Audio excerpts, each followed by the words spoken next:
Good morning, students. So, how are you all? How is your studies going overall for the entire intercourse and also in particular of this subject of cost and management accounting?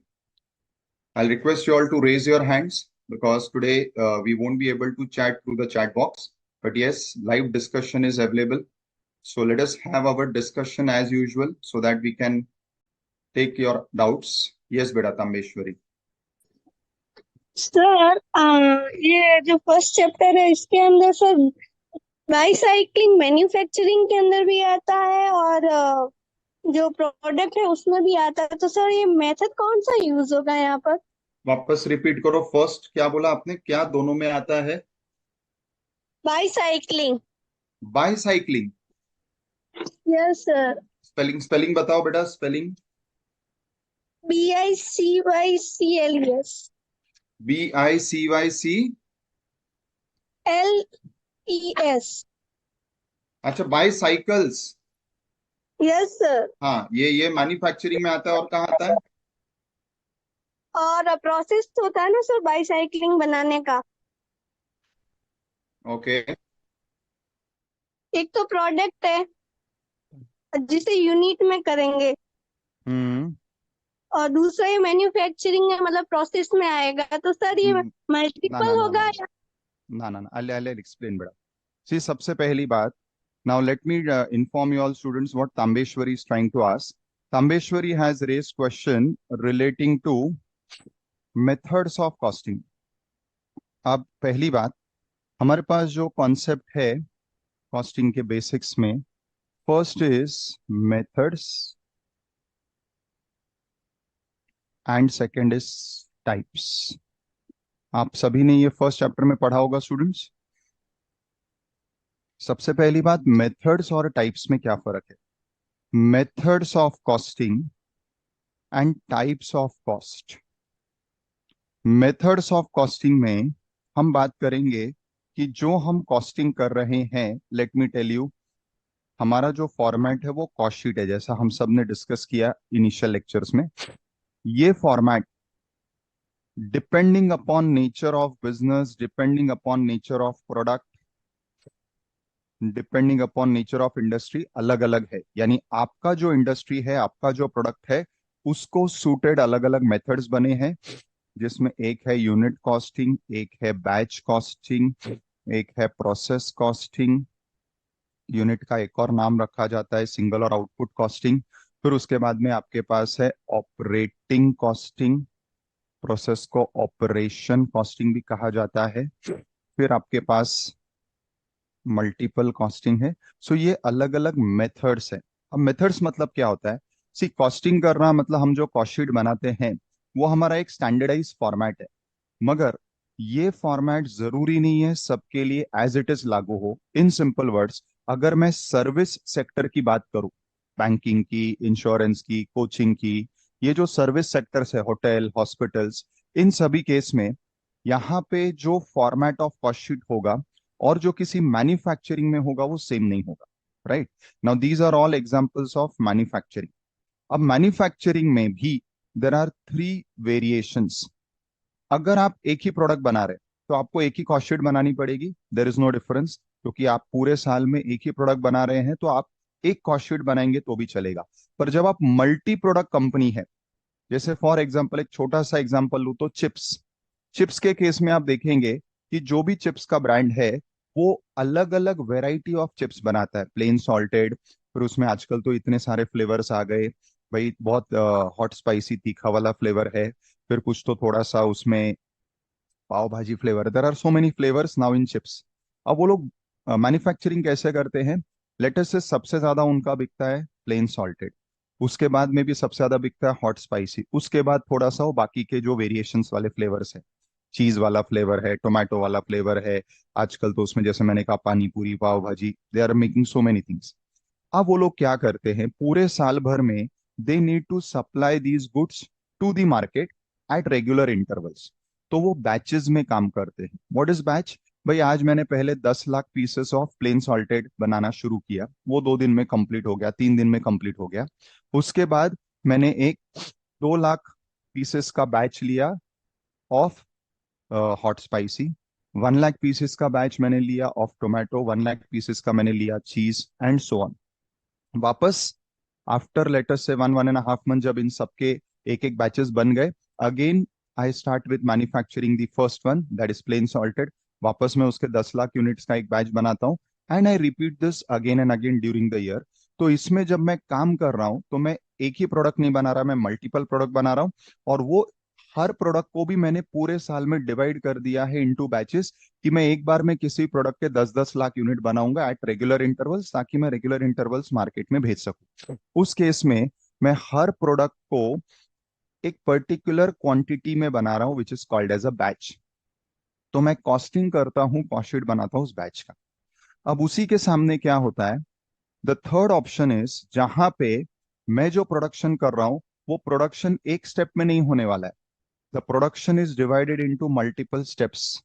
तो मैं पहले एक step करूंगा, वो step से जो output बनेगा वो सेकंड स्टेप का इनपुट बनेगा, वो स्टेप से जो आउटपुट बनेगा वो थर्ड स्टेप का इनपुट बनेगा, और यहां से मुझे मेरा फाइनल प्रोडक्ट मिलेगा। अब जब मैं स्टेज वाइज काम कर रहा हूं, स्टेप वाइज काम कर रहा हूं, उसे इन्होंने नाम दिया है ऑपरेशन या प्रोसेस कॉस्टिंग।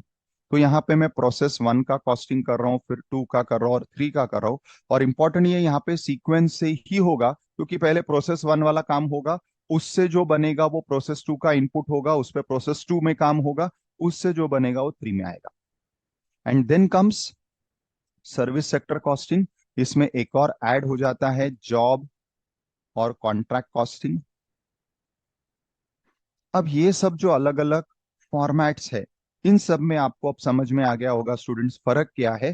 फर्क ये है कि depending upon your nature of business, nature of product, आप इनमें से कोई एक फॉर्मेट में फिट होते हो और आपको उसी फॉर्मेट से आगे कॉस्टिंग करना। अब कितनी बार ऐसा होता है कि कुछ प्रोडक्ट्स में आप एक साथ 2 या 3 फॉर्मेट्स भी यूज करोगे। जैसे मैं एक सिंपल एग्जांपल देता हूं, कार्स। अभी जो कार मैन्युफैक्चरिंग कंपनीज हैं, आप कोई भी व्हीकल ले लो, I am talking about day to day, जो आप अपने बिल्डिंग्स में अपने आसपास आपके पास भी जो व्हीकल होगा, 4 व्हीलर कार, उसकी मैं बात कर रहा हूँ। Again I am taking an example which you can relate. अब कार का मैन्युफैक्चरिंग होता है इन स्टेजेस। तो कार के लिए जो पहला पॉइंट एप्लीकेबल है दैट इज प्रोसेस। तो कार स्टेज वाइज मैन्युफैक्चर होंगी। फर्स्ट उसका चैसिस बॉडी बनेगा, सेकंड में कुछ और होगा, और थर्ड और फोर्थ में फिनिशिंग होके कार वुड बी रेडी। मगर कितनी बार देखा गया है कि आजकल लोगों को अपनी कार में कुछ कस्टमाइजेशन चाहिए, भाई उनके हिसाब से उनको पर्टिकुलर विंडो शील्ड चाहिए, पर्टिकुलर इंटीरियर चाहिए, पर्टिकुलर कुछ एक्सटीरियर्स चाहिए, और वो कार मैन्युफैक्चरर्स भी अलाउ करने लगे because they want better market reach. अब क्या होता है, कार मैन्युफैक्चरर्स कार रेडी करते हैं up to a particular level, कि भाई मेरा ये कार इस फॉर्म में रेडी है। और फिर जब उनके पास ऑर्डर आता है या जब हम जाके शोरूम में कोई भी कार बुक करते हैं, हम हमारे स्पेसिफिकेशंस बताते हैं कि मुझे ये वाला ही म्यूजिक सिस्टम चाहिए, मुझे इस प्रकार के ही विंडोज चाहिए, या मुझे ये मेरे कार में स्पेसिफिक कस्टमाइज वेरिएशंस चाहिए। अब ये जो जॉब या कॉन्ट्रैक्ट कॉस्टिंग है, ये किसके लिए एप्लीकेबल है? यहाँ पे जो ऊपर वाले सारे केसेस है, ये सारे स्टैंडर्डाइज प्रोडक्ट्स के हैं। स्टैंडर्डाइज मतलब मेरे प्रोडक्ट का शेप, साइज, डिजाइन सब कुछ रेडी है, मैं उसके हिसाब से मैन्युफैक्चर कराऊँ, सिंगल, मल्टीपल या स्टेज वाइज। और जॉब और कॉन्ट्रैक्ट कहाँ पे एप्लीकेबल होता है? जहां पे मेरा प्रोडक्ट कस्टमाइज है, जहां पे मुझे सामने वाला अपना स्पेसिफिकेशन देता है और मैं उसके स्पेसिफिकेशन के हिसाब से काम करता हूँ। अब कार में क्या हो रहा है, फॉर द फर्स्ट पार्ट जहां पे एक बेसिक कार का मॉडल तक बनना है, we are following process costing, so that stage wise car बन के रेडी हो तो स्टेज वाइज मैं उसका कॉस्टिंग करूं and I get the cost of my basic finished car. मगर क्योंकि मैं कस्टमर वाइज उसमें वेरिएशंस भी कर रहा हूं, तो उसके आगे वाला कॉस्टिंग मेरा सेकेंड मेथड से होता है विच इज जॉब और कॉन्ट्रैक्ट। अब जब आप एक साथ 2 या उससे ज्यादा मेथड्स यूज करते हो कॉस्टिंग के लिए, that is called as multiple. So this is the whole conceptual part, students. Now, Tambeshwari answering your question कि yes बेटा bicycle means what now I am understanding is जो हम साइकिल चलाते हैं, शायद आप उसकी बात कर रहे हैं, बाइसिकल, करेक्ट बेटा? You are talking about the cycle that we use, bicycle. Yes, sir. Yes. Now see, bicycle में now firstly process will be applicable, you are right. अब प्रोसेस के अलावा दूसरा कौन सा मेथड एप्लीकेबल होगा, आप बताइए। अगर आप कह रहे हैं कि वो मल्टीपल है तो दूसरा भी कोई मेथड एप्लीकेबल होना चाहिए। विच विल बी दैट दूसरा मेथड, tell me. Unit, sir. Sorry. Unit single.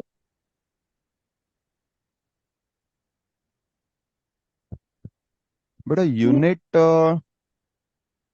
शायद नहीं होगा मेरे हिसाब से, क्योंकि तो सर जैसे मैंने बताया पब्लिक। यूनिट कब एप्लीकेबल होता है, जब आपका एक ही प्रोडक्ट है। साइकिल में आजकल रेंज आ गई है, वैरायटी आ गई है, तो आई डोंट बिलीव कि पब्लिक। वो यूनिट में होना चाहिए। ठीक है। तो sir batch batch method use होगा क्योंकि उसके अंदर वेरिएशन होगा ना। करेक्ट। तो पर अब देखो एक चीज समझो, बेटा बैच में भी अभी वैसे तो हर केस में फिर प्रोसेस और बैच साथ में ही होना चाहिए। प्रोसेस और बैच साथ में नहीं हो सकता है, क्योंकि जब आपका प्रोडक्ट स्टेज वाइज बन रहा है तो आप एक बार में एक स्टेज का कॉस्टिंग करोगे, उसके बाद दूसरे में आओगे, उसके बाद तीसरे में आओगे। अब ये सब के बाद अगर आपके पास मल्टीपल प्रोडक्ट्स है, यानी आप हर प्रोडक्ट का अलग अलग ये रन करोगे, तो हम इसे जनरली बैच नहीं बोलते, क्योंकि वो प्रोसेस में आ चुका है। हमें ऑब्वियसली इसको कॉस्टिंग इस तरीके से ही करना है, और एक के बाद जब मैं दूसरा प्रोडक्ट बनाऊंगा तो उसका कॉस्टिंग अलग से होगा। But generally it is not called as batch. But ठीक है, इतना थोड़ा सा सब्जेक्टिव है ये कॉन्सेप्ट, क्योंकि आपके पास मल्टीपल प्रोडक्ट है जो प्रोसेस यानी स्टेजेस में बन रहे हैं, तो आप कह सकते हो कि पहला पॉइंट तो उसमें प्रोसेस आ गया। और जब एक प्रोसेस प्रोडक्ट के बाद आप दूसरे प्रोडक्ट के प्रोसेस रन करके बनाओगे, तो in that sense it is also batch. So maybe you can say so, but technically मेरे हिसाब से it should only be called as process costing. ठीक है बेटा। Yes Nitin. Good morning sir. Very good morning Nitin, tell me. Multiple costing में ही आएगा bike cycle. वापस बाइक वापस साइकिल प्लीज रिपीट करो, फर्स्ट वर्ड मैंने मिस किया। सर, मल्टीपल कोस्टिंग है ना, उसी में आएगा जो कामेश्वरी बोल रही है। हाँ तो मैं वही बोल रहा हूँ बेटा, मैंने मना नहीं किया है। See, that's why I am saying it may fall in both, that is not a problem. मैं उसको मना नहीं कर रहा हूँ कि क्योंकि आपके पास मल्टीपल प्रोडक्ट्स है तो आप एक के बाद दूसरा, दूसरे के बाद तीसरा ऐसा ही प्रोडक्ट बनाओगे। So yes you can say so it is multiple. पर क्या हो जाता है बेटा, ये थोड़ा सा सब्जेक्टिव है इंडस्ट्री वाइज। जैसे मैं आपको बताता हूँ, हमारे यहाँ पे वाइन बनती है। Nashik is famous for wine, it is the wine capital of India. अब वाइन में भी वैरायटी होती है, बट मैं आपको वहां पे बताऊं, आप एक बार में जो प्रोसेस शुरू करते हो इट रन्स फॉर मंथ्स। और आप एक बार में एक ही प्रोसेस करते हो क्योंकि आप एक ही टाइप की वाइन बना रहे हो, क्योंकि वही आपके पूरे इंडस्ट्री में एक ही चीज बन रही है उस वक्त, क्योंकि आप दूसरा बना ही नहीं सकते।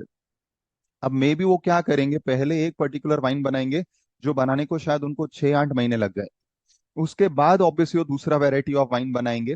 But then we do not call such industries as multiple, क्योंकि वो मेन प्रोसेस से रन हो रहा है। ऑब्वियसली जब आपके पास एक से ज्यादा प्रोडक्ट आएगा बेटा, तो आपको तो एक के बाद दूसरा, दूसरे के बाद तीसरा करना ही है ना।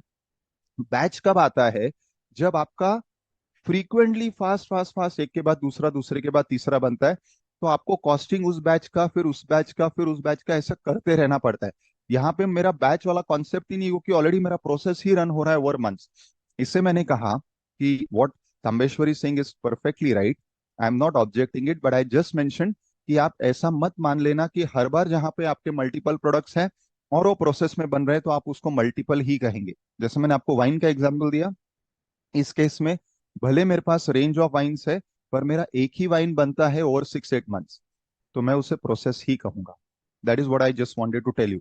सी रिमेंबर वन थिंग स्टूडेंट्स, इस लेवल पे आके एक चीज मान के चलना कि आपके पास कोई भी चीज का सिंगल आंसर नहीं मिलेगा, and that is the beauty of profession. इसीलिए तो प्रोफेशन में आपका वैल्यू हमेशा जिंदा रहेगा, despite of all these AIs and all software coming. क्योंकि अब जिस फास्ट पेस से बिजनेसेस ग्रो हो रहे हैं, प्रोडक्ट में नए नए इन्वेंशंस होके नए नए प्रकार के प्रोडक्ट्स लॉन्च हो रहे हैं, आपका काम हमेशा बना रहे। Keep this in mind, right. Yes मौसम बेटा। सो ये इंपॉर्टेंट चीज मुझे आपसे हेलो कहनी है। सर। अपने 1 सेकेंड, हाँ अपने आप को सर। लिमिट मत करना कोई भी चीज में कि अच्छा ऐसा हुआ तो इसका आंसर यही रहेगा। एट दिस लेवल ऐसा नहीं होता है। At this level there is a possibility कि योर आंसर में vary with the specific details. Perfect बेटा। यस मौसम।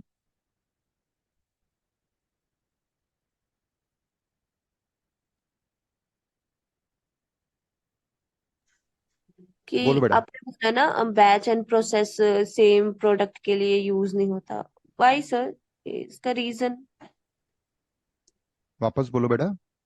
Batch and process hmm. वो सेम सेम क्यों नहीं हो सकता सर? सेम प्रोडक्ट के लिए यूज क्यों नहीं हो सकता? सी, सेम प्रोडक्ट में अगर समझिए, वापस मैं बाइसिकल का एग्जांपल लूँ। मुझे बाइसिकल बनाने में स्टेजेस है। पहले स्टेज का काम हुआ, वो काम होने के बाद दूसरे स्टेज में गया, वो काम होने के बाद तीसरे स्टेज में गया। जब मैं स्टेज वाइज कर रहा हूँ तो उसे हमने प्रोसेस कहा, करेक्ट बेटा? Yes sir. अब इसमें आप बैच क्या कहोगे, पहले मुझे वो बताओ। What are you interpreting about batch? Sir batch तो हम कहेंगे कि ये हमारा प्रोसेस जो चल रहा है, सॉरी सॉरी सर, जो हमारा साइकिल्स है हम्म। उनके बैचेस, सिर्फ उनके बेसिस पे ही चलेंगे। तो मैं वही बता रहा था बेटा। एक काम करते हैं, अब ये डिस्कशन थोड़ा एंड करते हैं, क्योंकि हम अननेसेसरली इस टॉपिक को खींच रहे हैं। See, yes process sir. And batch are two different concepts. Process में आप एक ही प्रोडक्ट को स्टेज बाय स्टेज बनाते हो। बैच में आप मल्टीपल प्रोडक्ट्स बनाते हो एक के बाद एक। अब कोई बोलेगा सर ये प्रोसेस नहीं हो गया क्या? आंसर इज नो, क्योंकि यहाँ पे प्रोडक्ट वन बना, यहाँ पे टू बना, यहाँ पे थ्री बना, यहाँ पे फोर बना। कितनी बार दिन में ही मल्टीपल बैचेस होते हैं। मैं आपको बेस्ट एग्जांपल दूं, हमारे क्लासेस। अभी सुबह आप कॉस्टिंग का क्लास कर रहे हो, this is your first batch, batch of CMA.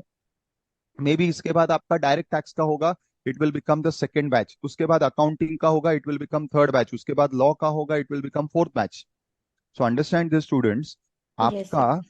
जो पढ़ाई हो रहा है वो दिन में अगर चार अलग अलग बैचेस हो रहा है, तो मैं ये नहीं कहूंगा कि ये चार प्रोसेस है। Why? Because they are different products. Are you getting my point? Yes sir, variety of. ठीक है ना? Yes. Thank you sir.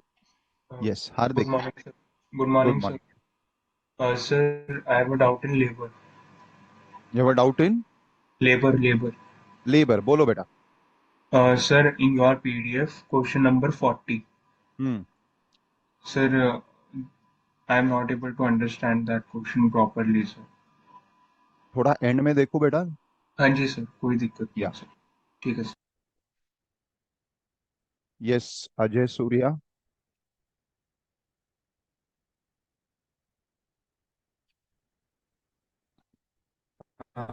Good morning, sir.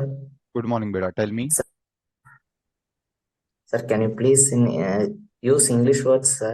Because I cannot understand Hindi words. बेटा आई थिंk I am using English only. Still, let me know which Hindi word I used. If there is anything, I'll Sir, repeat, not a problem. okay, sir. Because see, what happens if somebody asks a question in that particular language, many times they will understand the answer better if I answer in their language. Otherwise, I'm using mainly English only. Fine. Still, if there is Okay, anything, sir. you can raise your hand. I'll explain it to you again in English. Not a problem, beta. Okay, sir. Thank you. Where are you from, beta?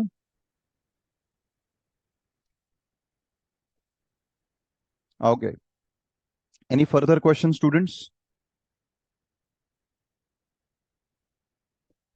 No further questions? Should we start? Yes, Arun, go ahead. Sir good morning sir. Good morning, beta. Tell me. Sir ये जैसे कि chat जो है disabled है, तो हम question sir आपसे कहाँ पे पूछें, वो मुझे मिल नहीं रहा है। सुनो ना, आप हाथ रेज करो, मैं आपको I'll unmute and you can ask ना. In fact I find this medium as the best, क्योंकि आपको ओके। तुरंत आपके क्वेश्चन का आंसर भी मिलेगा और मुझे भी आपका क्वेश्चन प्रॉपरली समझेगा। टाइप करने में ज्यादा टाइम लगेगा, यस प्लस सर। वो। So no problem, in fact I like this mode even better.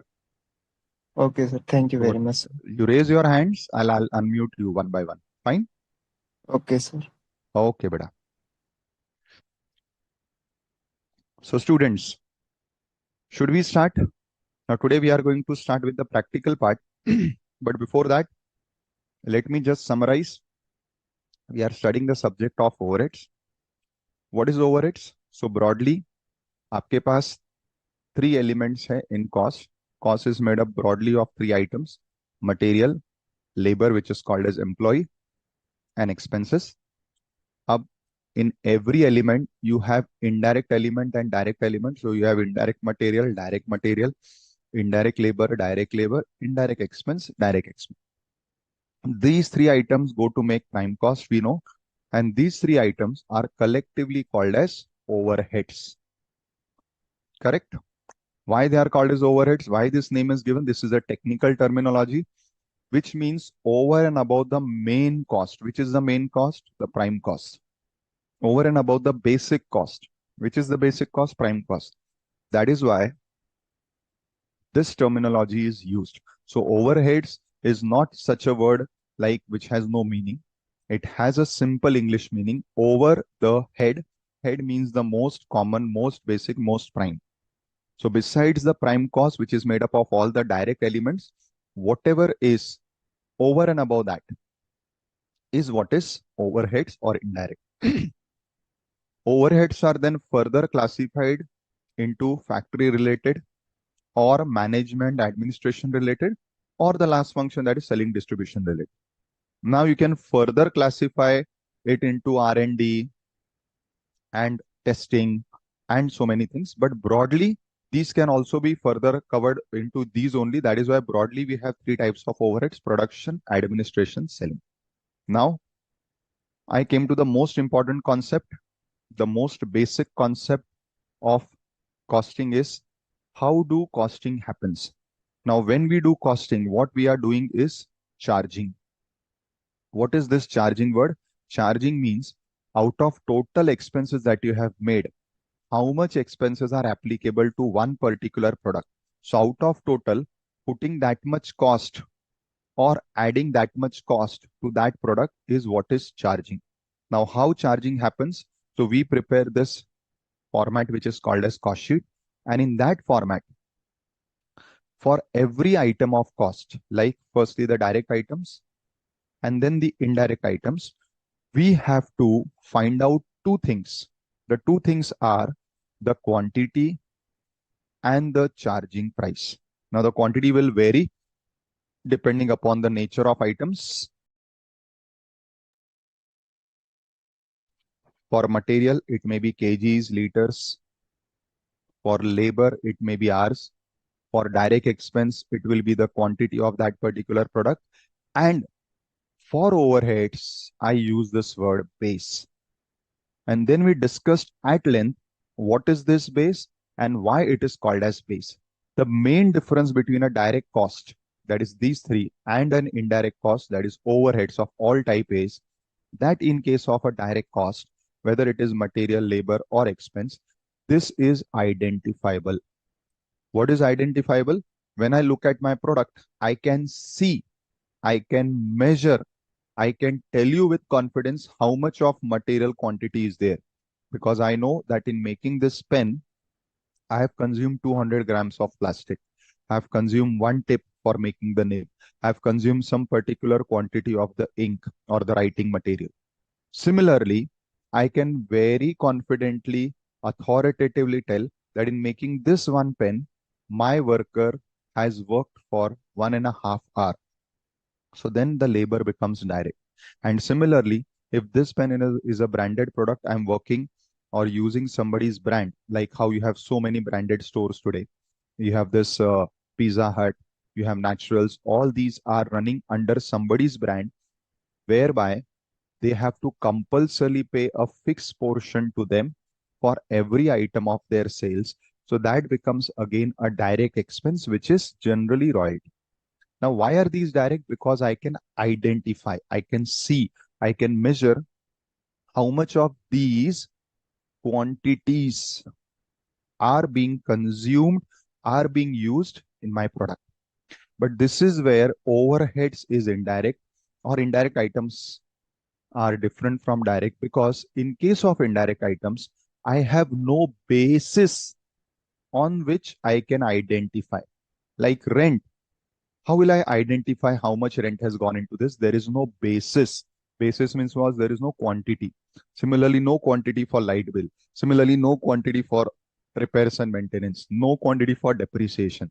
That is why all these elements of cost for which you cannot link the cost to your product, because there is no basis to link. You cannot see anything of how much rent is going, how much depreciation is going. We call such expenses as overheads. But to do costing, to charge the cost, we require two things. One is the quantity of that item consumed and the price at which we want to charge.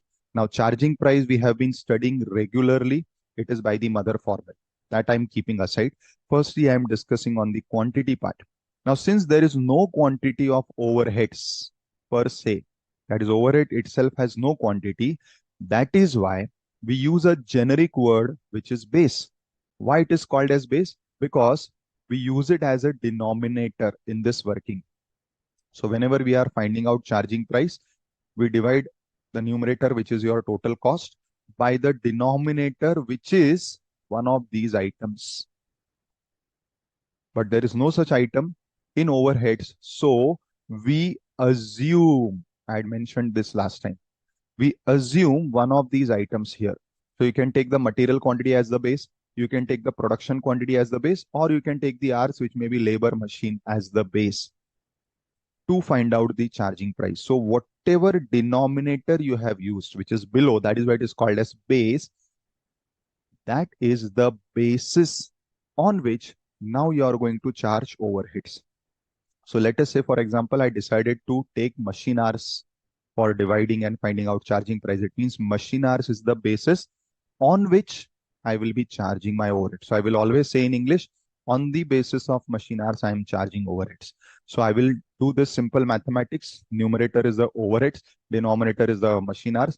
I will find at the start of the year how much per hour I am spending for rent, for light bill, for depreciation, for repairs, maintenance, and all these expenses. Now I get roughly in this example 75. So what I come to know that for every machine hour or behind every machine hour, how much of rent, light bill, depreciation, all these expenses are included. Combined, this is 75 per hour. Now what will happen when I'm doing costing of any product? I know that for this product, I have used 50 machine hours.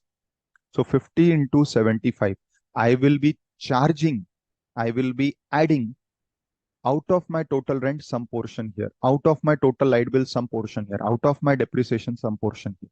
So this is how overheads charging happen. And this is the meaning of the word base. Correct? Then we went into further. First, I mentioned that the base is purely decided by your judgment, your professional experience in the field. And then we started discussing in detail what could be these bases. And then we went in detail that here in the cost sheet, I just mentioned one word, overheads. Now we elongate it and let us go to the detailings. In cost sheet, I will not write one word. Rather, I will charge overhead item wise. Production overheads, administration overheads, selling and distribution. I first start with administration, selling and distribution. These are generally charged using a single rate, which is also called as a blanket rate. So generally we use a single rate for administration and selling.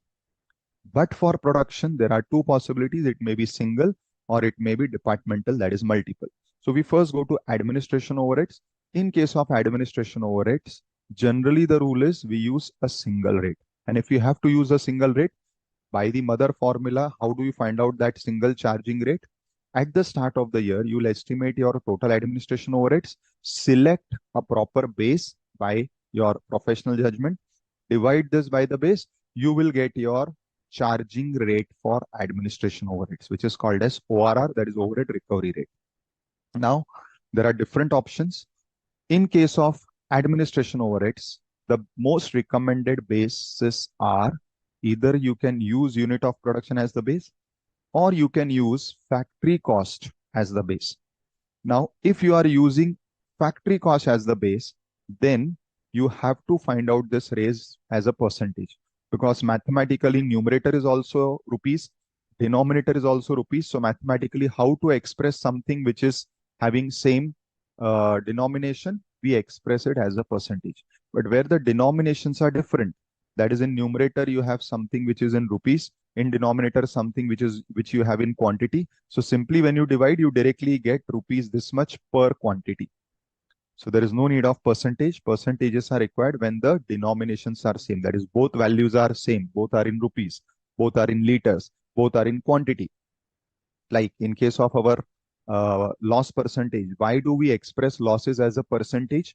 Because loss and the input both are in same denomination, that is quantity. So remember this simple mathematics, that wherever numerator and denominator are on the same level, for the same denomination they are expressed, you will or you should find it out as a percentage to give a better answer. Same thing we do for selling and distribution overheads. In the numerator, we take the total estimated selling distribution overheads. In denominator, we can take the base, which can be units sold or which can be sales in rupees. Again, if you take units sold, you will get directly something per unit.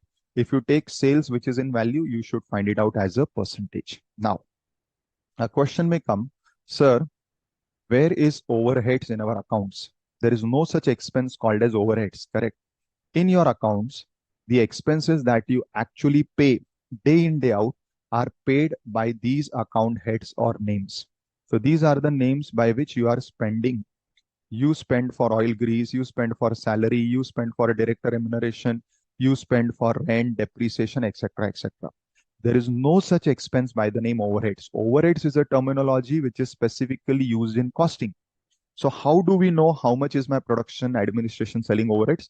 So over here, I also explained accounting, that like your financial books, even in costing books, we have two types of books. One is the ledger, which is called as cost ledger, and we have subsidiary books. For material, we have stores ledger where you solve FIFO, LIFO. For labor, you have the payroll and all types of labor sheets where you do labor workings. And for overheads, you have this overhead register, which is broadly appearing like this, where whatever expenses you are incurring, you take those expenses amounts, you have selected some basis on which you will distribute it amongst the three categories. Now, this may be distributed either directly, because that expense, like advertising, is only for selling and distribution purpose. So it won't be added here. It will be put directly here. There may be some expense like director remuneration, which is only for admin. So it won't be put here. It would be put directly here. So some expenses are directly put in the respective columns, and other expenses which are common, like salaries, which is for all departments combined, depreciation, which is for all department combined, that will be distributed between different columns. This exercise is done twice. First, at the start of the year with estimated values, so that these totals can be taken here for computing your ORR. So firstly, this particular overhead register is done at the start of the year on estimated basis, which will be useful in finding out the charging price, which is called as ORR, that is overhead recovery rate. And the same thing will be done after the year starts, because after the year starts, you do accounting as and when the expenses are incurred. You keep on repeating this process again and again. And from here, your cost accounts are prepared where these three ledger accounts are opened. And whatever figure you are getting in this total, that will be debited to respective overheads as your actual overheads or overheads incurred. Correct? And then we went to production overheads in detail, where in case of production overheads, you have two options. First, same like administration and selling, you can only find out one single charging rate, and you can charge it by multiplying the base with the rate, and get single figure even for production overhead. So one, you can charge production overheads by taking a single basis. So here you will divide the total production overheads, whatever it is, by one single base, whatever you select. In that case, similar to admin and selling, you will have one overhead recovery rate, and that one rate will be used in the cost sheet for charging production overheads. However, more better approach for production overheads is using multiple rates, and these multiple rates are department wise, because your production activity may be involving different types of activities. So in that particular case, you will not find single rate, you will find multiple rates, which is department wise separate rates. That is why this second approach for production overheads is called as departmental rate approach. Now, how this departmental rate is done, that is then we went into discussion. So for this departmental rate, so firstly, if you select a single rate, Like administration and selling, we call it as the blanket rate because it will cover all expenses in one only. Or you can go by the second approach, which is multiple rates, where these multiple rates are computed department wise. So we call it as departmental rate. Now, how this is done, that is the practical part. So similar to your overheads register, what we discussed at the start, now in this overheads register, firstly, whatever were your expenses, you divided between production, administration, selling. Now I take only the expenses of the production column and I prepare a similar table again. Now I'm taking the expenses from my production column. So I'll be taking all these expenses which I'm incurring again, but only the production column figures, because now I want to do detailed analysis of production overheads. So the same expenses are getting repeated and I'm taking only the amounts applicable to the production. Now I prepare something called as production overhead summary statement, in which my columns are similar to overheads register column. First is particular, second is the amount. This amount is only the production overheads amount and the basis of apportionment. What are these? We are going to study them today. Now I check my production department and find out how many different departments are there in production. Broadly, you will find that any production activity would be having subcategory of those departments which are actually doing production and those departments which are supporting the production department. So I took example of a workshop where you go for getting your vehicle serviced and repaired. Again, I'm taking this example because you can visualize this so you can understand. So within my workshop, my first job or first activity that is done is cleaning the vehicle. Another is repairing the vehicle. And lastly, it is polishing or putting wax coating, whatever. Now, broadly, there may be multiple, but I've just made some broad category. Let us call this as Department A, Department B, Department C. These are my production departments because these are the departments which are doing the actual working processing on my product. Then within the same production area, within the same workshop, I have two such departments which are supporting the main department. First is the stores, where whatever material is required by these people for their working, that is kept. And second is repairs and maintenance, which is doing repairs of machines used in these departments. So my production activity can be subdivided into production and support, and within production 2, 3, within support 2, 3, depending upon the scenario. Now, what I do is I start the above process again. So what I did was, in the above process, expenses, production, administration, selling. Now taking the production figures, now dividing this production figures into the 5, 6 departments which I have within my production area. So again, I take these expenses and now I start dividing it between all these departments. Now in this case, when I'm dividing, there could be certain expense which I have to simply pick and put in one department only. Pick and put in one department only because that expense is incurred in that department only. So when you pick and put that amount in a particular department, that is called as allocation, which is for specific expenses. What are specific? This expense I know right from the start is incurred for that department only. So I will take the amount, I'll put it in that department. But there are many expenses which would be common. Common means it is incurred for the entire business, incurred for the entire production. These expenses I have to distribute, I have to divide between all the departments using some appropriate ratio. This is called as apportionment. So apportionment is for common expenses. Allocation is for specific expenses. I hope it is clear up to this point. Fine, students.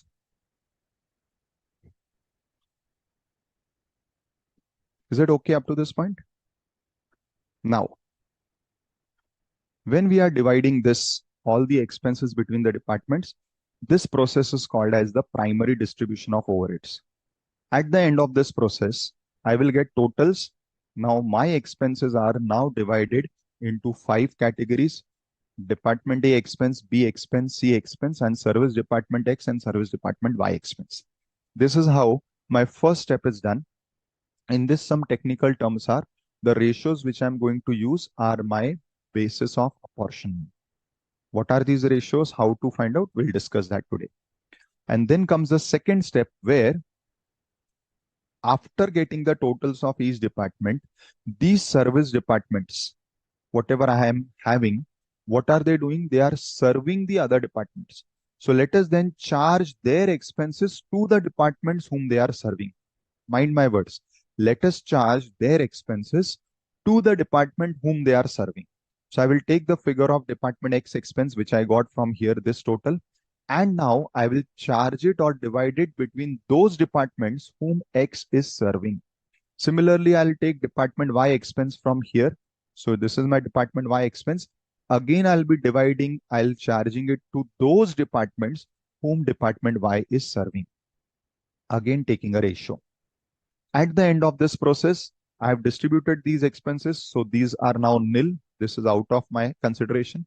Now I have final figures of department A, department B, department C overheads. So I get overheads of department A, B, C.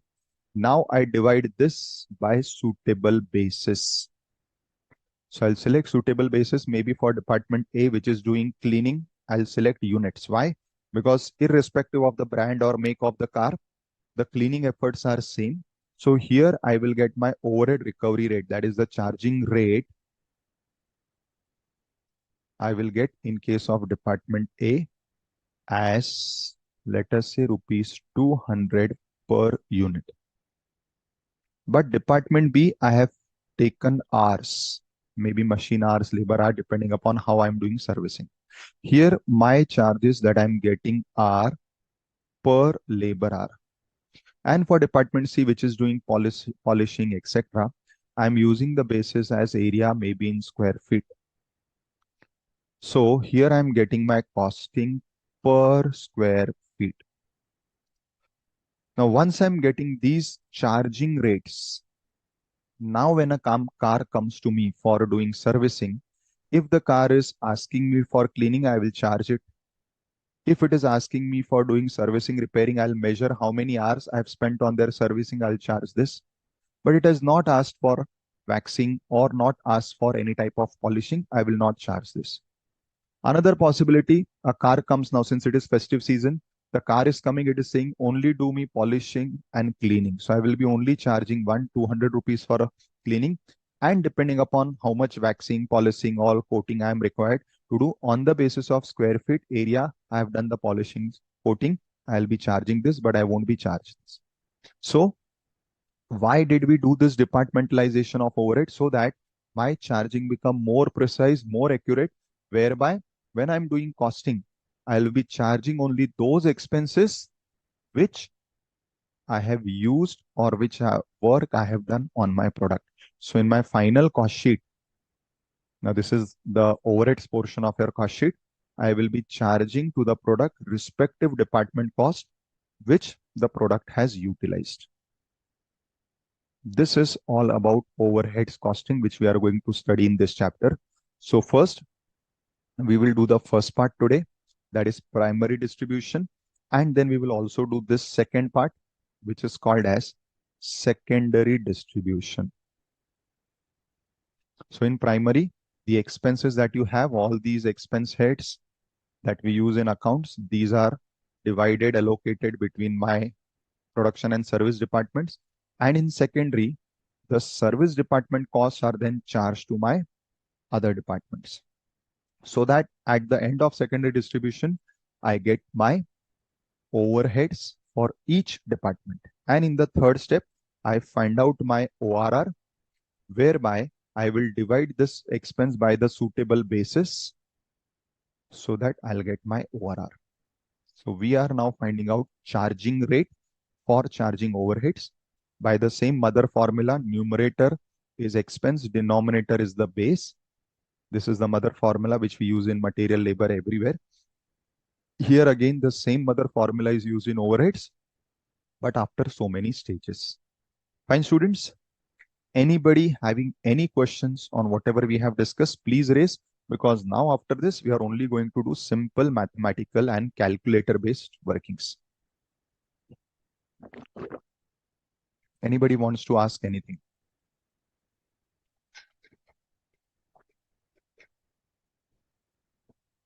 Let me just go and check if something is there on the portal.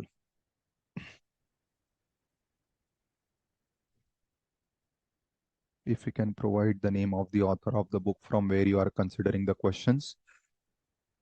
Srinivasan, I am not having a single author book. My majority of my questions are past exam and RTP based.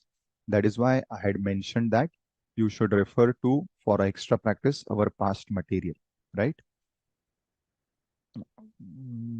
Sir, could you please explain in English? Okay, I have done that. So I think I've answered even the questions which are there on the portal. Anybody else having any questions? Yes, Mosam, I'll unmute you. Go ahead, sir beta क्या Mosam. Sir आपने जो अभी questions बोला है ना, वो कहाँ से बोला है? मैंने स्टडी मटेरियल में ढूंढा, मुझे मिला नहीं। बेटा स्टडी मटेरियल के अलावा मैंने आपको कहा study material is only for giving you the okay conceptual sir. part more. You have to go to past exam questions. So on our institute's BOS portal only, you will get past exam question papers and also RTPs, revision test papers. So refer these papers or refer this material. Majority of the questions you'll find there. Sir Or मुझे or you मिला can, नहीं वो RTP और past okay, questions. I'll ask somebody, I'll request somebody that if by chance, but now chats are disabled, otherwise they would have, let me do one thing, let me check, I'll talk to the technical team. If possible, we will upload it like how I'm uploading my material on the portal. I'll just check if it is possible, I'll upload it on the portal itself. Fine, beta? Yes, इसकी वजह से sir concept clear नहीं हो पा रहा है ना। No problem, beta. I'll check and do that. Fine. Okay sir, thank Anything you so else? Much. Anything else? No sir. Perfect.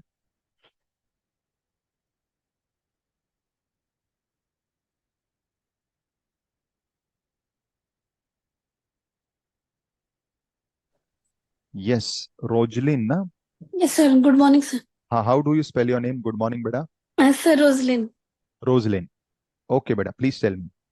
Sir, actually, I have not received my study mat. If you can help me, whom should I contact? Till Beta, now, you should. I also don't know.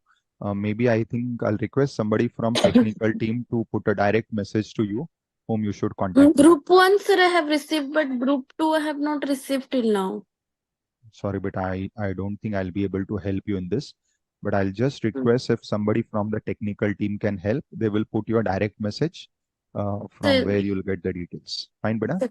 thank you so much, sir. Yeah. Anybody else has any questions, students?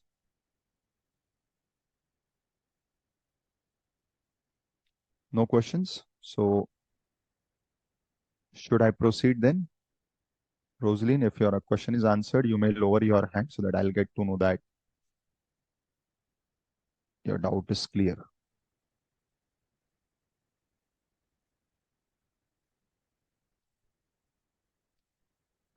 Anybody else has any questions, students?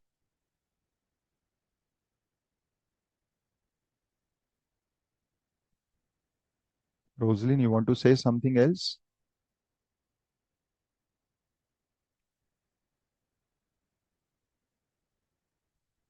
I'm not able to unmute. I don't know why.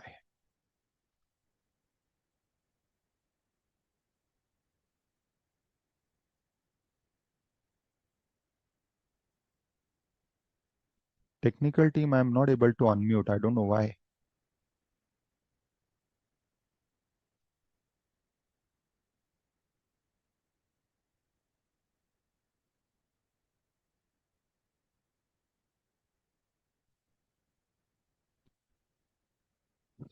Okay, so students, now we are on the detailing of production overheads. So what are the steps? First, you estimate the overheads. Now we are doing departmentalization. Departmentalization means now production overheads are divided between the production and service department. This is called as departmentalization. This is a theory question. So what is departmentalization of overheads? It means distributing or dividing the overheads between the production and service departments. This is done by the first step, which is called as primary distribution, in which some expenses which are directly attributable to a particular department, you directly put it in that department. This is allocation. And those which are common, you divide between all, that is apportion. Then we do the secondary distribution. And then we finally find out our ORR, that is we calculate the overhead charging rate. It is called as overhead charging rate, overhead recovery rate, or even overhead absorption rate. These are the parallel terms. If you do, or if you find out the rate single, that is entire production overhead is one rate, we call it as single rate or blanket rate. Or you can find it out for each overhead department wise, then it will be called as multiple rates or departmental rates. Then when you charge these overheads using these rates to your products, that is in cost sheet, when you do the costing, it is called as absorption of overheads. This is the last part after absorption that we'll discuss at the end, maybe in the next lecture. Now we go to the detailing step by step. So first step is estimation. What is that estimation? I had mentioned at the start of the year, you prepare overheads register.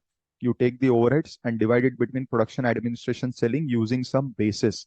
If you remember in the last lecture, I had mentioned that theoretically, this question is important. What is standing order? Standing orders are the ratios or the basis which are used for dividing the expense between factory overheads, administration overheads, selling overheads. So what are standing orders? Standing orders are the basis or the ratio for dividing, right?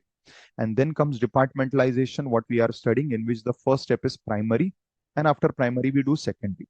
Now in primary, only one thing is important. See, as far as allocation is concerned, you don't have to do anything. You have to simply put the expense in the respective column, because already the expense you identify, you know, department wise. But when it is common expense, these common expenses have to be divided between all the departments, which is called as apportion.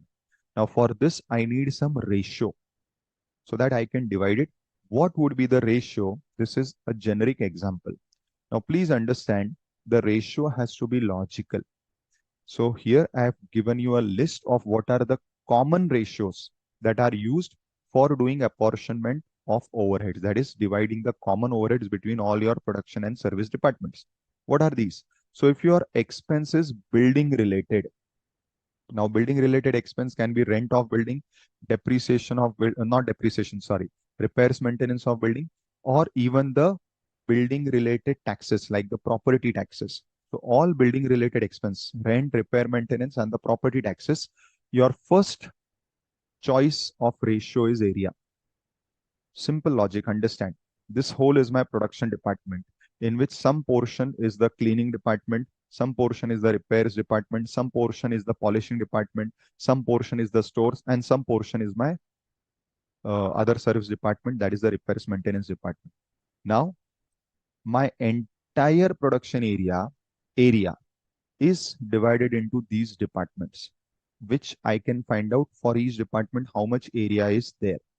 Whatever are my building related expenses, the best ratio is to divide it in the ratio of area. I hope this is clear. Now there is a possibility that in a particular sum, area may not be given. So if by chance area is not given, then your second preference will be the value of the building in each department. But this is my second preference. That is, I will go to this only if area is not given. In 90% of the sums for building related expenses, area details are given. Second, for another cost like depreciation or insurance, for this cost, depreciation or insurance relating to any asset, which will include building, which will include plant, machinery, furniture, all assets, if the expense is depreciation or insurance. I'm sure you all would be knowing that depreciation is also calculated on value, and the insurance premium that you pay is also based on the value of asset. So in this case, the ratio which I should use for distribution is the book value of that asset. So for the purpose of distributing or dividing expense of a depreciation or insurance, which is value based, I will use the book value. Then if your expenses are indirect material, indirect labor, like indirect wages are given or indirect material is given, the ratio to divide them is direct wages and the ratio is direct material. Correct? Then if expenses are given relating to employee like supervision charges, so you are given supervisor salary, or like canteen expenses, so you are running a canteen for the employees. So all such employee related expenses, the ratio which we use is number of employees. Why? Because I spend on supervision depending upon number. Once the number increases, number of supervisors will increase. Similarly, canteen also, more the number of employees are using the canteen facility, more I have to spend on running and maintaining the canteen. Similarly, if material handling charges is given, for material handling charges, the ratio that you should use is first preference is the cost of material. Why? Higher the cost of material, more expense, more care you are taking on handling the material. Whereas if this is not available in the sum, then your second preference would be quantity of material. But first preference is cost. So see, for a certain expense, you have alternate options of ratios. Most important is power. Now see, there is a difference between power expense and there is a difference between light expense. So what is the difference between light and what is the difference between power? Light or lighting expense means the general lighting, the tubes and fans. Power expense means the expense which you are incurring for running the machines. Both are using electricity only. But when we say only light or electricity, we are talking about general lighting and electricity expenses, which is for running tubes and fans for general lighting. But when we say power expense, we mean the electricity used specifically for running machines. Now, when we are talking about power expenses, for power expenses, your ratio is multiplication of these two values. What are these two values? One is the horsepower of machine. So see, every machine has a horsepower, that is the machine's, you can say power. So as you can see, your smaller vehicles, two-wheelers, we say it is a 100 cc, 125 cc. And as you go to bigger vehicles, it is 800 cc car, 1.5, that is 1500 cc car. And as you even go to bigger vehicles like trucks and all, the cc increases. So like how you have this cc for vehicles, you have the horsepower of machine. So every machine consumes different quantity of power depending upon the size and the working strength of the machine, which is measured in horsepower. So you take this figure, you multiply it by the number of hours the machine is working, that is machine hours. So multiplication of this becomes your ratio. Now it may happen that in one of the odd sums, both figures are not given. Then I have given, if only one figure is given, let us say only HPs, that is horsepower is given, you will take obviously the ratio as only horsepower. And where only machine hours are given, again you will take the ratio only as the machine hours. So depending upon what data is given, you will take or decide the ratio. But if both is given, you have to take both the ratios by multiplying them. Now, if it is lighting and power, so it means major is lighting, not the power, or it is general electricity, your first preference will be the light points. What are the light points? The number of switches. Now, the department which has more number of light points obviously is consuming more of electricity, so we should charge them more.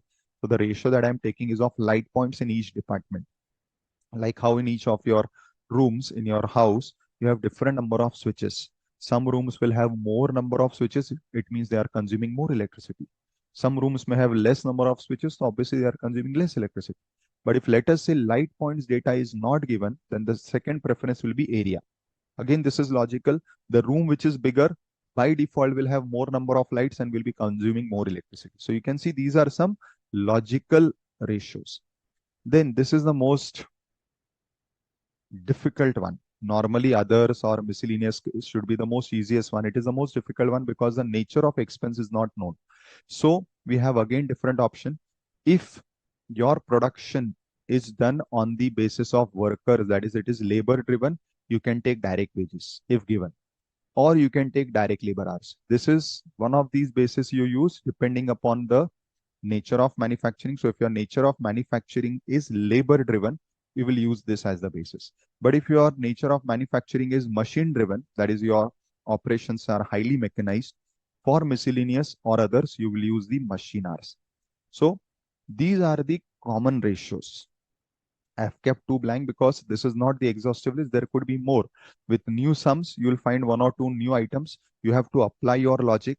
So if you remember at the start of the overheads chapter in the previous lecture itself, I have said that in overheads, you have to use lot of judgment. Why? Because overheads by nature are such that it is not easily identifiable. So we have to use our judgment. So here also, while doing primary distribution of expense, we have to use our judgment for dividing the expenses using suitable ratios. Now, let me take you to sums relating to primary distribution. So primary distribution sums would appear something like this. So in this example, as you can see, they have said that there is a manufacturing company which has 3 production departments, A, B, C, and 2 service department, X and Y. So similar to the example which I was taking for explaining you the concept. Now here it is mentioned it is labor intensive. How it will be used, we'll get to know. Now they have collated data for a particular year. This is a typo error. So let us say it is 2024-25. Now for this year, they have collated the data. The data is now department wise, the data is given. Direct material, direct labor, indirect material, indirect labor. And from here, they have given you all these data, which will be used as a ratio, which will become your basis of apportionment. Like they have given the area, they have given horsepower, they have given value of machine or plant, light points, number of employees, and machine hours. Correct? Now, they have given you a list of even common expenses. So here are the expenses which are already identifiable with each department. So these expenses, you know, department wise. But then there are common expenses which are not incurred department wise, they are incurred commonly, like rent, lighting, repairs, etc. Now what we have to do is we have to do the first step, which is the primary distribution of overheads. Correct, students? Should we start? So I'm sure now everybody is having that sheet which I'm showing. So you can refer to that sheet. So question 1. It is called as production overheads distribution statement.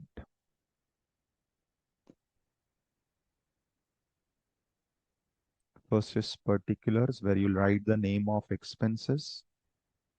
Then it is the amount of that expense.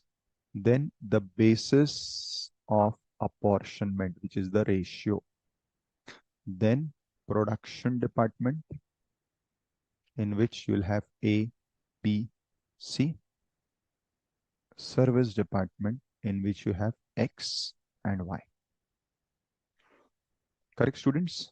Now, in this sum, we are only going to do primary because that is asked. In future sums, we'll do primary and secondary and ORR everything. Now, I'll first make a list of expense from the data given in the sum. So firstly, I have these expenses: direct material, direct labor, indirect material, indirect labor. Direct material, direct labor,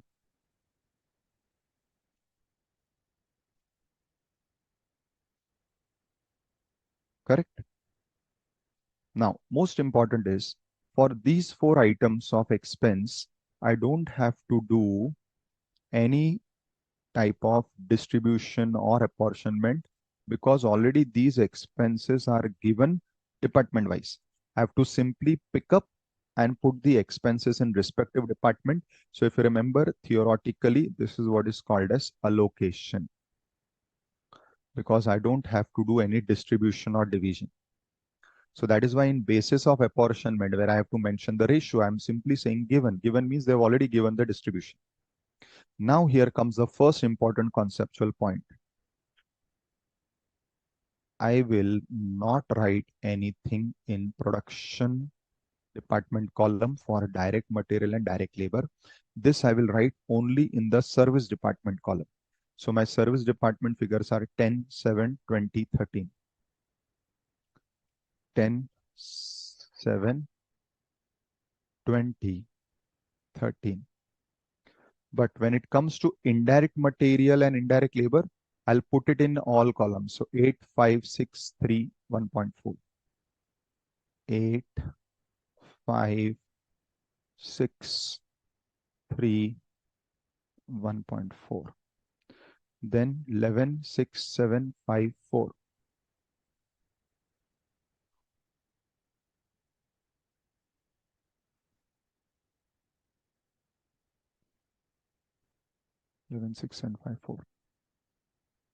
So, firstly, the specific expenses which are given department wise, I have simply picked them and put them in respective department.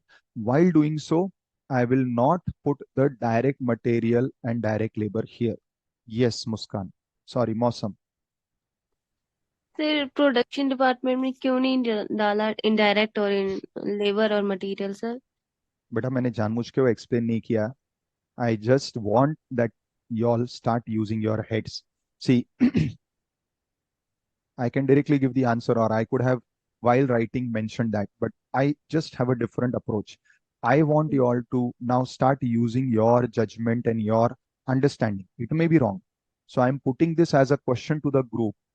Okay Why sir. will I not take these expenses? You have to give me the reason. Okay sir. Chalo, who will give me the answer why I have not taken these expense in the production department column? Okay, first hand raises of Hardik.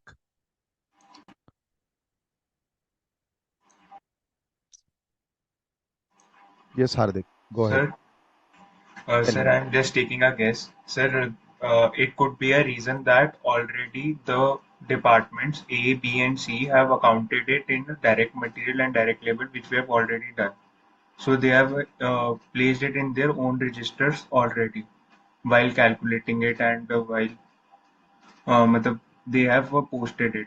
But the indirect one, while calculating time cost, direct labor, direct expenses, and direct material are already done. Now they have to start with the production purpose. Okay, okay. I'll still not say yes or no because I want to hear out others also. Fine. Next is Pooja. Go Sir, ahead, Beda. it is because uh, in this we are doing production overhead distribution statement, means it's our overhead, in which overhead sir Hindi में बोल दूं? हाँ, Hindi Hindi, no problem. I understand Hindi. क्योंकि sir overhead में है ना, direct material, direct labour और direct expense आता ही नहीं है, और हम ये ओवरहेड की स्टेटमेंट बना रहे हैं, इसलिए इसमें इनको इंक्लूड नहीं किया गया है. Okay, I- okay. Dilip. Sir, mine are also the same answer, sir. We are we are now showing the statement of overheads. So we do not include direct material and direct labor. Okay, good. Sania.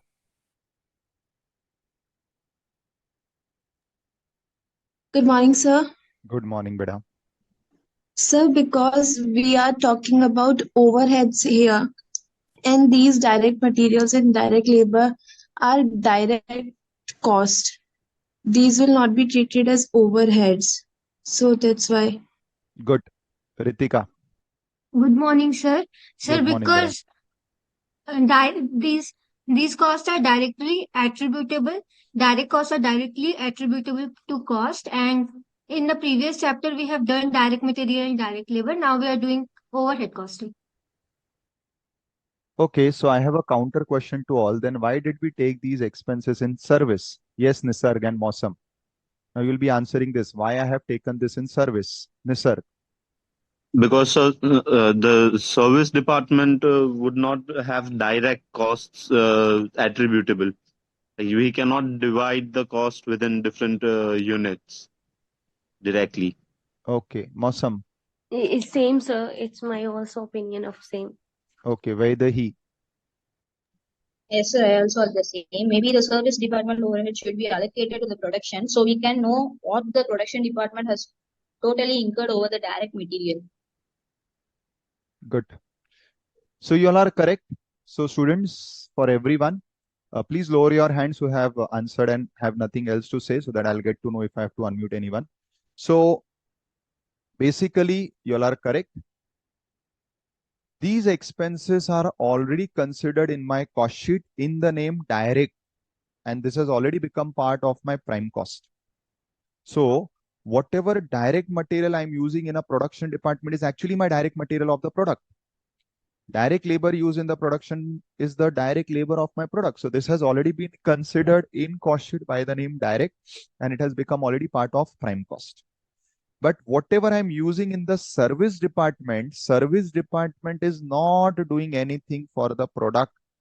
It is doing whatever for the other departments. So still, whatever I'm using as direct material for a service department, it is still indirect for my product, because service department is not doing anything for the product. Indirect means, again, see, when we say direct or indirect, it means whether you can identify. So in the service department, what I'm doing, I cannot identify it with the product, because service department is doing not for the product, it is working for the other departments. So still for the product, these expenses are indirect.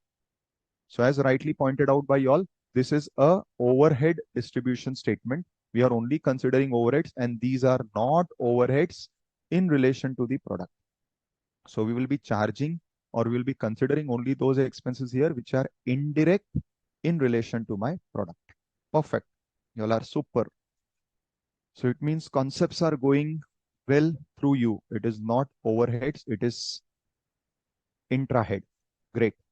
Now I have some other expense: rent, lighting, repairs to plant, rent. Now here I'll leave one line blank. Lighting. Don't go by my spellings. I've studied in a very special school where the spellings were very international. So don't go to spellings. Repairs to plant, par. Repairs to plant, par. I have debris of plant, repairs to building.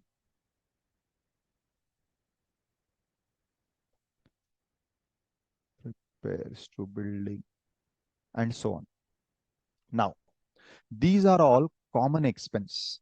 They are not given to me department wise. So here what I will be doing is I have to distribute these expense between all my departments, which is apportionment. Apportionment means dividing or distribution. Now here for apportioning, I will need some ratio. This ratio is called as basis of apportionment, and this is also called as your standing orders. So this is the technical term, 1 mark theory question. What is standing orders, right? Now, for rent, as we saw, the ratio is area, which is given over here. So I'll take this for rent: 800, 300, 600, 200, 150. So I will take the ratio as 80, 30, 60, 20, 15. Now students, you have to be careful while doing this, because these are mathematical calculations.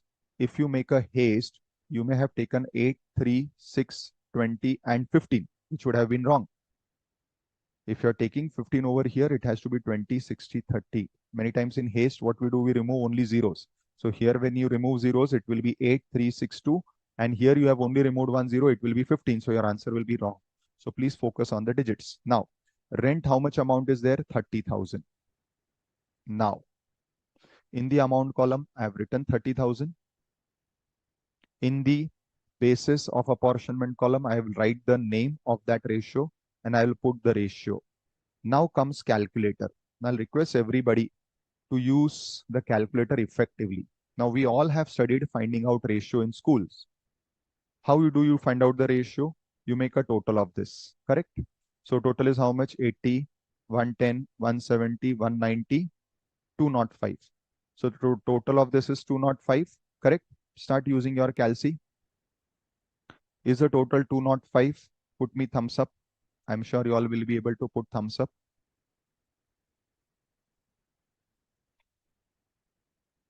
So 205 is the total. Yes, students? Now, I'm going to explain you a small trick.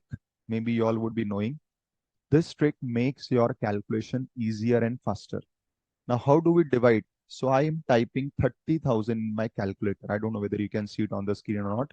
And I divided 30,000 divided by, what was my total? 205 equal to, do this along with me.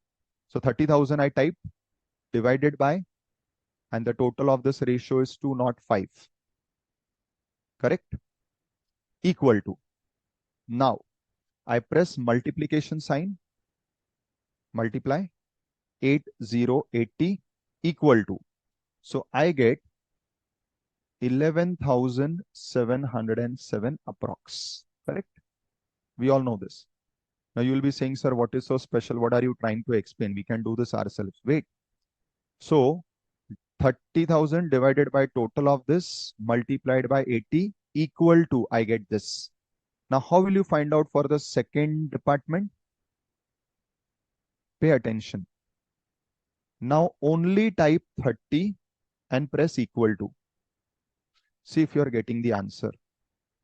Only type 30 and press equal to. No multiplication sign required, no division sign required. Only type 30 and press equal to. Did you get this? Again, only type 60 and press equal to. Did you get this?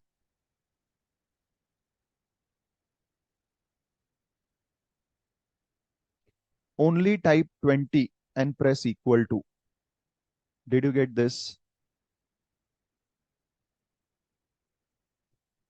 And only type 15 and equal to, you get 2195. Now just check if the total is matching, or else you have to round off one of the figures. So 7 and 1, 8.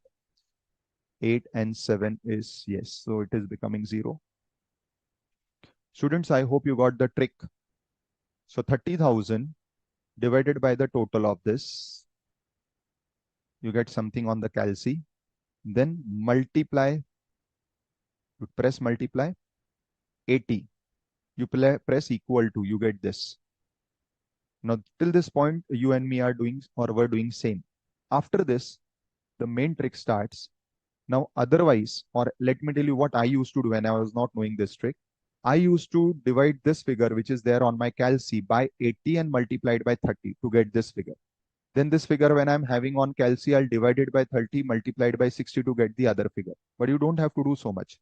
So you have this figure 30,000 divided by total multiplied by 80 equal to is this figure. After that, simply type 30, no multiplication division sign. Simply type 30 and press equal to, you get this. Simply type 60 and press equal to, you get this. Simply type 20 and press equal to, you get this. Whether did you all get this answer by the trick which I am saying? See, this is simply reducing a step. Dishika wants to say something. I Yes. didn't understand the method to calculate from the calculator. But I'll explain again for everyone. Chalo, let me take another example. What is the second one? It is lighting. Lighting is ratio is 45, 20, 35. Light point ratio is 45, 20, 35.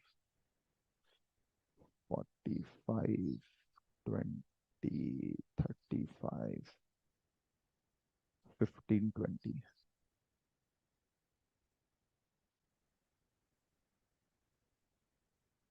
Amount of lighting is 12,000. And light points. Now, how do we do ratio? You have to take this total divided by this total. So first make a total of this on your calci. 20, 20, 40, 85, 85, 100, 135. So the total of this is 135. Yes, students. Now, 12,000. I am typing on my calci, 12,000. Correct? 12,000 on my calci divided by sign and then total of this. What was the total of this? 135. Equal to, I get something 88.8888 recurring. Please do it along with me so that you'll understand what I'm doing. So 12,000 divided by total of this, which is 135. When I divide by this, equal to sign, I get 88.888888. Right? Now, multiplied by sign. 45, which is my first ratio. So multiplied by 45 equal to sign. I'm getting 4,000, right? Now till this point, you and me were doing same. After this, I don't know how you all were doing earlier. Now I'm simply saying on my calci, I'm still having this 4,000 figure, which is 3999.9999 recurring, which is 4,000. Now simply, when you are already having this figure on the calci, don't press any function, no multiplication, no division, simply type 20. So 20 and type press equal to. So I get 17777 recurring. So I make it 1778. Again, when this figure is there on your screen, simply type 35 equal to. So you get 3111. Again, simply type 15, 1515 equal to. I get 1333. And simply type 20 equal to.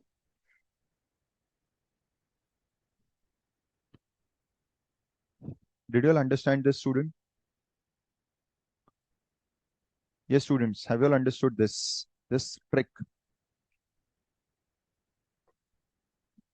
I hope thumbs up reaction is available.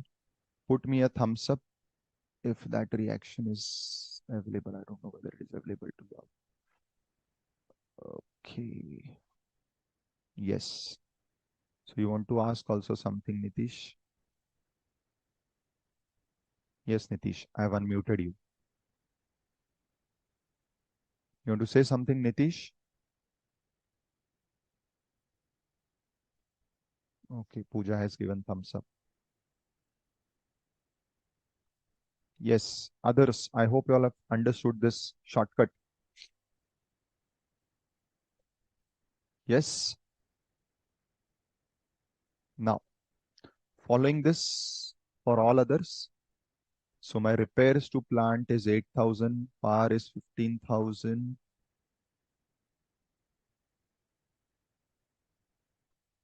Then I have depreciation 50, repairs 15. Depreciation 50, repairs 15. Then I have canteen 24, sundries 25. Canteen 24. And I have sundries, that is miscellaneous, which is 25. Now I have to select a basis, that is a ratio for all this. Now this is repairs to plant. Don't mix between a plant and a building. So for plant, what is the ratio which is available to me? The ratio available to me is value of plant. So I'll take the ratio as 85, 65, 90.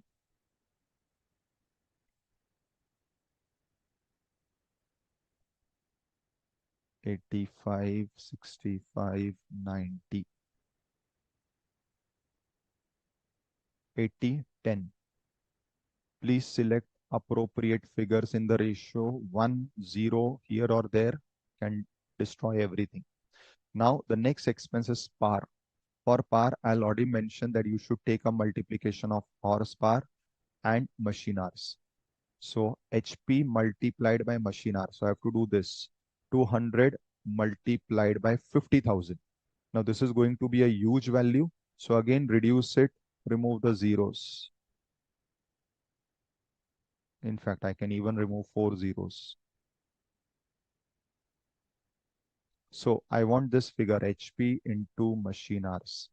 So it is 200 into 5. So it is 1000. It is 800 into 3. So it is 2400. And it is 500 into 4. So it is 2000. Correct? So this is my calculation of HP into machine hours. So the ratio I got is 1000. So I can take 10, 2400. So 24 and 20. 10, 24, 20.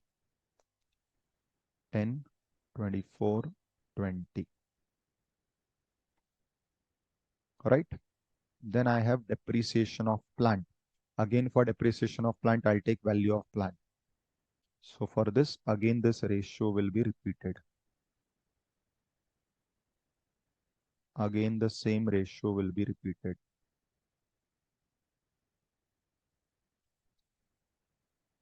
Yes, Pranav. So the ratio is 85, 65, 19, 8, right? Because Sorry? 1-0 will go, right? Sorry. So the ratio is 85, 65, 19, 8, right? Instead of 80. 1 second, So let because me check. 1-0 will go, right? We are talking about value of plant. Yeah. Yes, correct. 85, No, 65, 9, no. 8. 1 second. Yes, you're right. So Yes, sir. that is what I'm saying. These are the common mistakes. It happens. You're right. This is not 80, it is 8. You're right. Okay, sir. Thank you, sir. Now, repairs to building. For building, again, I go back to the ratio relating to building. And for building, the ratio is area. So I'll take the ratio of area which I had taken here. So it is 80, 30, 60, 20, 15. Now for canteen, it should be number of employees.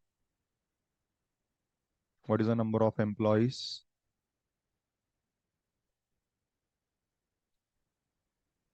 It is 28, 42, 30,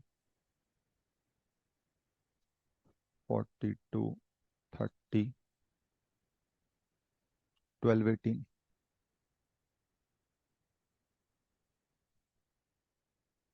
Now, most important is for sundries, that is miscellaneous.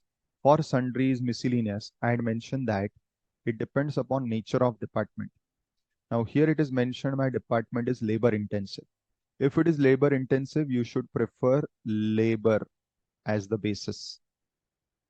So I have direct labor cost. I will take direct labor cost as the basis. So 50, 30, 50.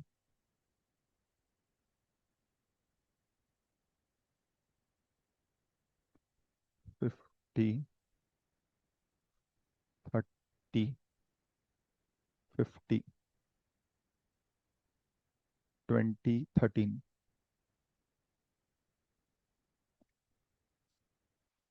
So this is how I will be dividing these expenses in my in my departments, and I'll make a total. So I'll get total overheads, department A, B, C, X, Y. Right, students?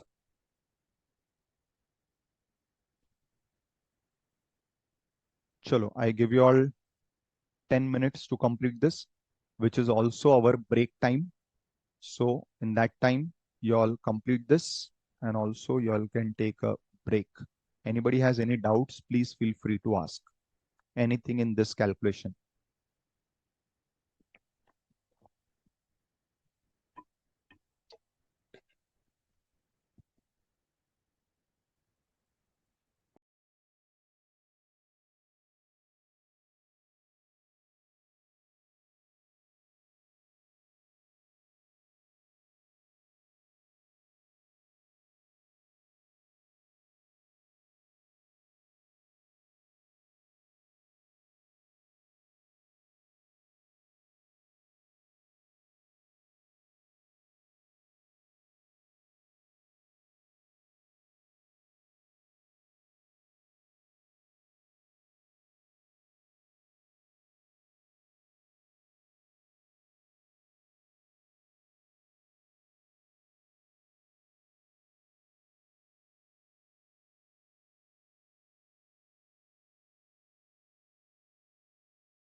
Let me know your questions, doubts, if any, relating to primary distribution.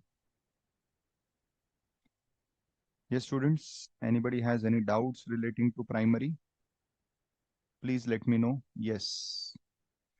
Vaidehi, go ahead, beta. Sir, yes, sir. So in service department, there are direct labor, right? 20,000 and 13,000. So why can't we apportion that to the production department and can we take the ratios for the sundries?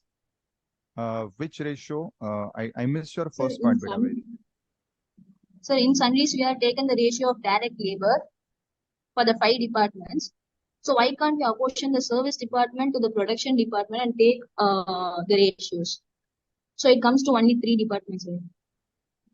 No, beta. See, firstly, we are in the first stage, that is primary. What is primary? You have to first apportion all your expenses, whatever you have incurred, to all your departments. Now, in this, when we come to sundries, first I have to apportion it to my service departments also, because they have also used some of this expense. So I should first give them their ratio, their share of expense, and only after that, after I have given all expenses to all department, then now the next step which we are going to start now will be the secondary distribution. So if I don't do that, as you are, what I understood is I should ignore this and I should simply distribute it between the first three.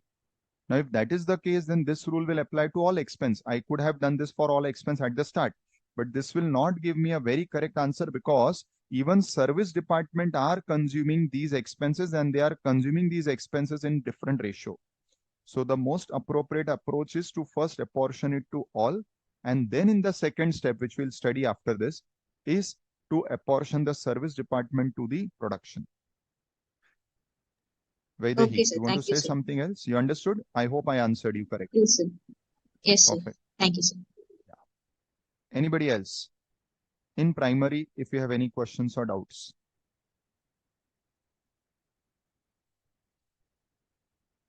Students, anything in primary? No? Okay. Second sum of primary we'll just do orally, because anyways it is more of workings only, and that also simple calculated driven workings. So these are the expenses which are already given, which I will allocate. While doing this, I will ignore the direct material, direct labor. So first 2 expense will be only in service. Remaining 3 expense will be in all departments. So up to here, I have allocated the expenses. Clear? Simple. Now, for the common expenses, I need to do apportionment using these ratios. So what ratios again I'm having? Let us have a look. Area, you have horsepower, you have value of plant, you have number of employees, and you have the machine hours. Correct? Now, my first is depreciation of building, for which the appropriate ratio will be area. So I will be using area for this. The second is lighting. Now, for lighting, the first preference is light points. But in this question, if you see the details given, light points are missing. Now, since the information on light points is missing, I'll go by the second alternative, which is area again. Then you have municipal tax, which is again related to building. So again area. Now you have repairs to plant. So for plant, I cannot take area because area is for building. So for plant, I'll take the ratio of plant, which is value of plant. So I have value of plant. For power, I have machine hours into HP. So same rule. For power, I will take machine hours multiplied by HP. Debris of plant, again, I'll take value. Repairs to building, again, I'll take area. Labor welfare, I'll take number of employees. And then for sundries. Now pay attention, students. This is mechanized production departments. So as in the first sum, I take an example that those were labor intensive. In the second question, your production is machine intensive. Now, if it is machine intensive, then the ratio which I will be using is machine hours. So now for sundries in this sum, the ratio will be machine hours because my work is machine driven, it is mechanized, and it is not labor intensive. I hope this is clear, students. Am I clear to all students? Anybody having any questions with any of the pointers? Super. So you all can put your thumbs up so that I'll understand that yes, you all are getting the concepts and the pointers which we are discussing. Right, students? Perfect. Excellent. Great. Super.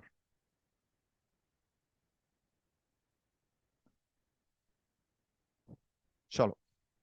Now, let us go to the second part after primary is over. So once you have done this, now you get total of department A, B, C, X and Y.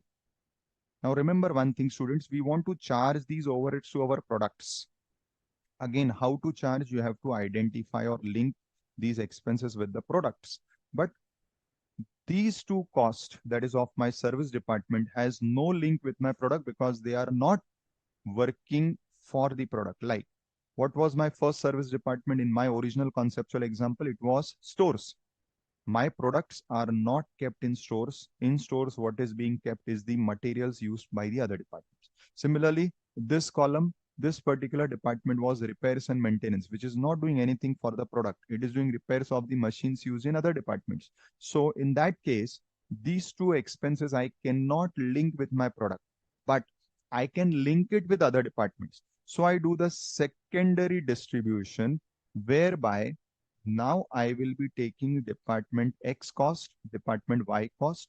These costs I'll get from here. And now I will again charge it using some ratio between the departments who have consumed the service of X. Similarly, I'll take the expense of Y and again using the ratio, I will divide it between those departments who have consumed the services of X. When I do this process, at the end of this process, I have distributed the expenses of X and Y. So now these costs become zero and they get added up to my production department cost, whereby now I'll get the final total overheads of departments A, B, and department C, for which then I can go to the next step of ORR. But now we have to understand this secondary distribution step in detail. So now let me take you to the next step, that is secondary distribution.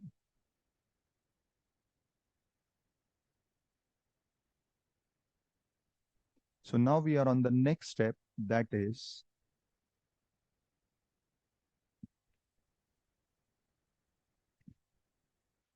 now see, though I'm saying it is next step, there is no other format because it is continuation of this. So first I did primary and here itself below the primary total, I'm going to do secondary.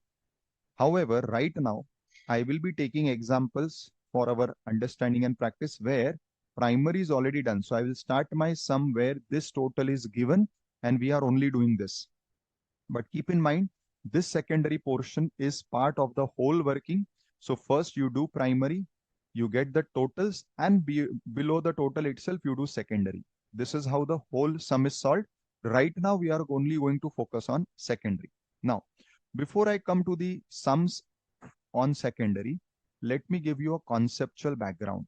Now, secondary distribution is very simple and again it is mechanical as what was primary. But in secondary, there is a conceptual part which we need to understand. What is this conceptual part? If you have been hearing me out very minutely, which I always say that mark each of the words that I'm using because I'm measuring each and every word which I'm using. So I have been mentioning it that how do you do secondary? In secondary, you will charge the expenses of the service department to those departments who are using their service. This is the sentence I have been repeating. Now there are three possibilities in this. First possibility is the service departments are providing services to the production departments. So it is like this.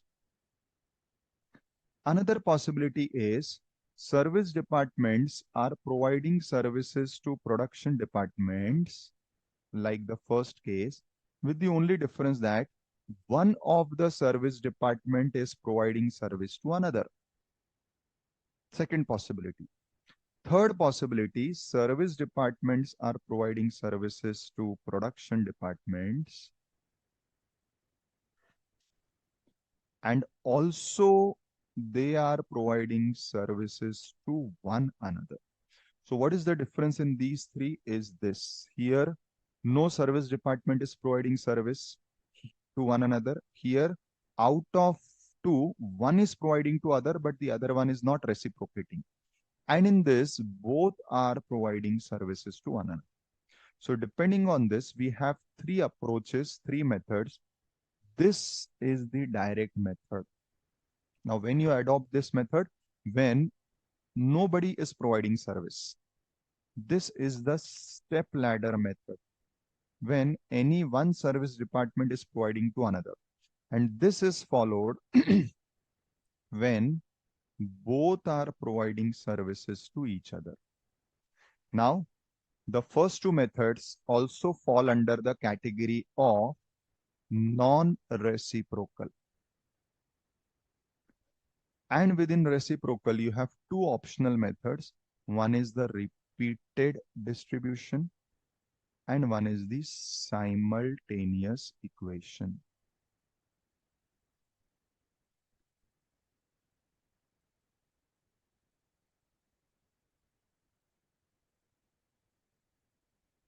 Yes, Mausam beta. Sir, please can you repeat this? I didn't get. But you had raised hand even before I could complete my explanation. I repeat. So students, these are the methods by which we are going to do secondary distribution. In secondary distribution, we have to charge the expenses of the service department to those departments who are going to use my service. So let us say, who is X? X is stores. Now, if only production department are storing their goods in my stores, I am providing service only to the production department. Similarly, who is Y? Y is repairs. Now, if Y is only repairing machines of the production department, it means Y is giving service only to production department. Second possibility is X is stores. It is also storing material of Y. Y is a repairs department. Even for repairing, you require different types of tools, nut, bolts, oil, grease, some spare parts. So Y's material are stored in stores. It means stores is giving some services to Y. But Y, which is a repairs department, is not doing anything for X because there is no machine in X which Y can service. So Y is not giving service to stores, but stores is giving service to Y, which is a repairs department, by storing materials of Y. Third possibility is stores is storing material of repairs, as we just saw. Plus, since store is a highly mechanized store, it is using different types of trolleys and machines and different types of locomotive vehicles for moving the material here and there. It is also having some cranes and all these locomotive machines, which is regularly serviced by Y. So in this case, X is giving service to Y in the form of storing materials of Y, and Y is giving service to X in the form of servicing the machines used in the storage department. So this is how there are three case scenarios in secondary distribution. One, no service department is serving the other, so it is called as direct method.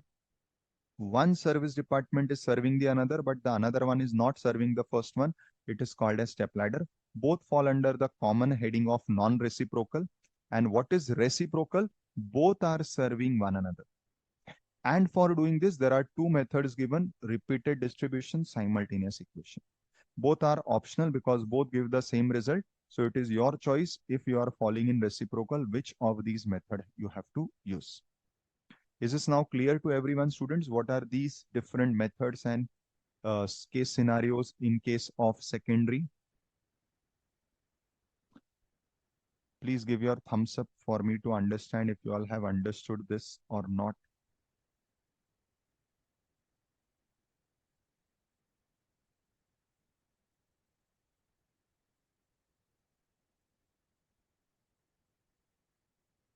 Mosam, have you understood or not? Because you had raised the first question.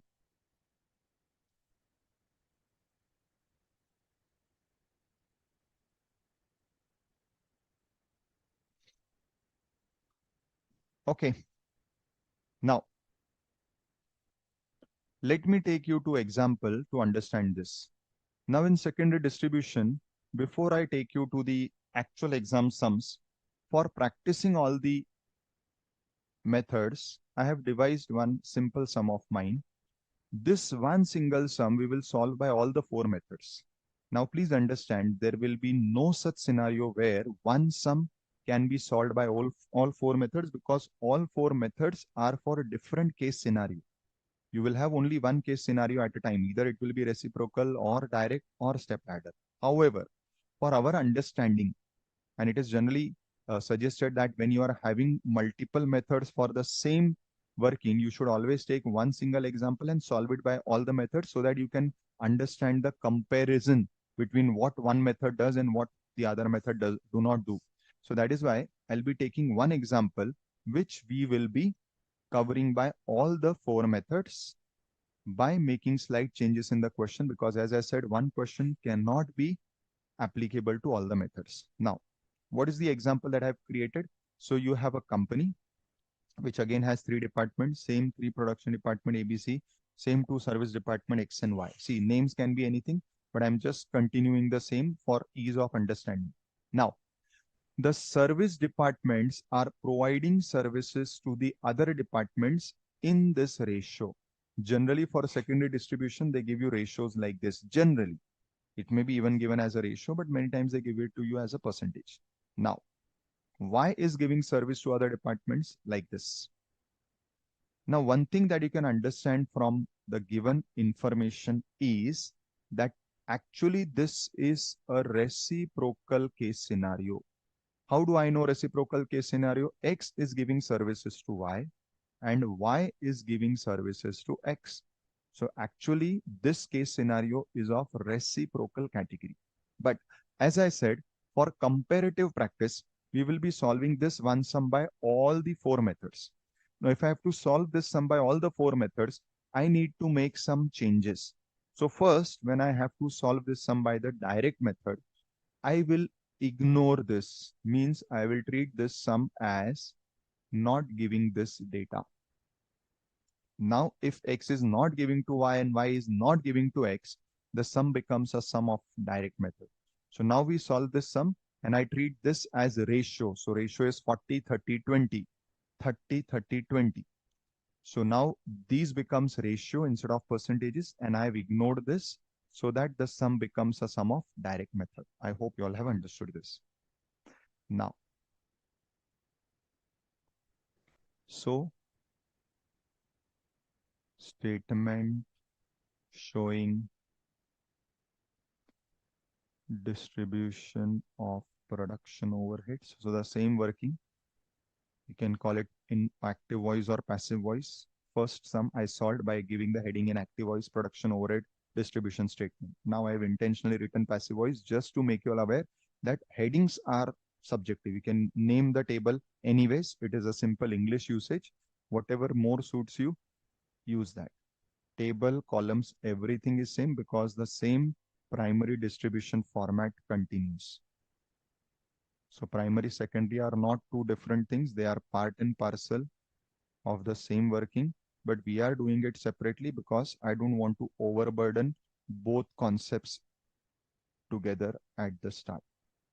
Now, we already have total as per primary distribution statement. Remember this.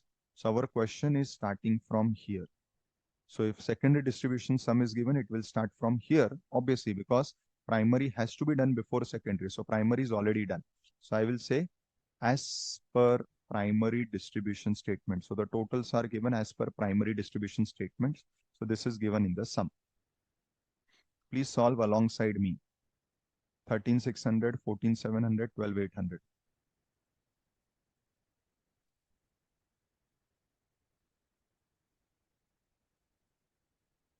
And then you have 9,000, 3,000.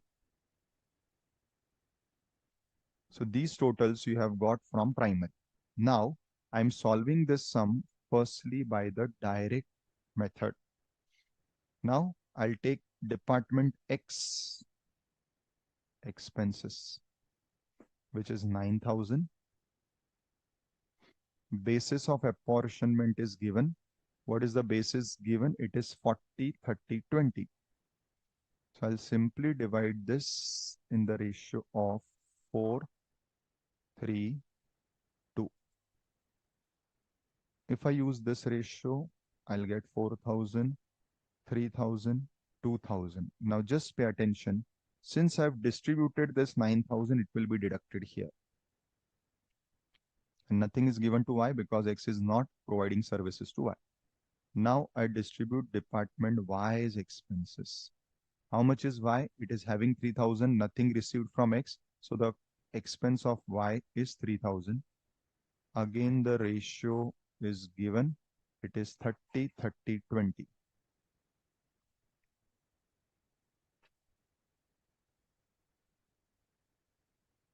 Correct? So I do it on my calci. 3,000 divided by 8 multiplied by 3.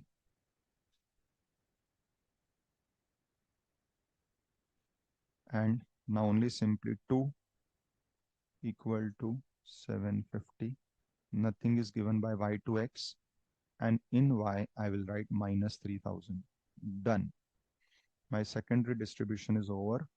I'll get my final total overheads. This is now my total of department A. 13, 17, 18. It is 18, 7, 25. This is my total of B. 14, 17, 18. And similarly of C. So 12, 14, 15, 5, 50. This is nil. This is nil. So this is how secondary distribution is done by the direct method. Any questions, students? Kindly do this working. Any question anybody has in secondary distribution, students?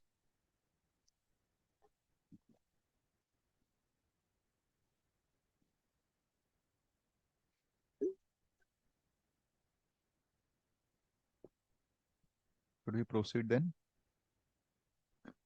Perfect.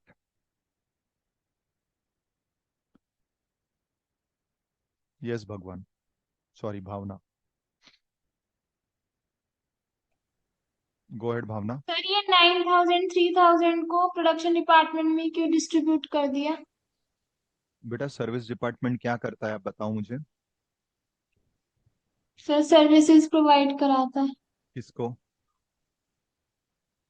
Sir production department. बराबर। अभी मैं कौन हूँ? X, मतलब मैं stores हूँ। मैंने किसका मटेरियल स्टोर किया? इनका। तो मेरा खर्चा यही लोग बेयर करेंगे ना। मैं जिनको सर्विस दे रहा हूँ वो मेरा खर्चा बेयर करेगा। सिमिलरली मैं कौन हूँ? रिपेयर्स। मैं किसका रिपेयरिंग कर रहा हूँ? यहाँ के मशीन्स का। सो मेरा खर्चा यही लोग बेयर करेंगे। सो मैं अपना खर्चा उन्हीं को चार्ज करूंगा ना जिन्होंने मेरे सर्विसेज लिए हैं। करेक्ट ना Bhavna? Okay sir. You yes understood the sir. Logic? Yes sir. Perfect. Anybody else has any questions?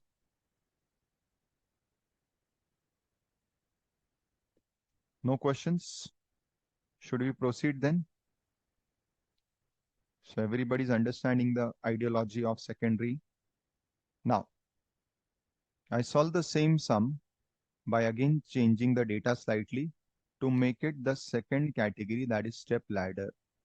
What happens in step ladder? One of the service department is giving service to another.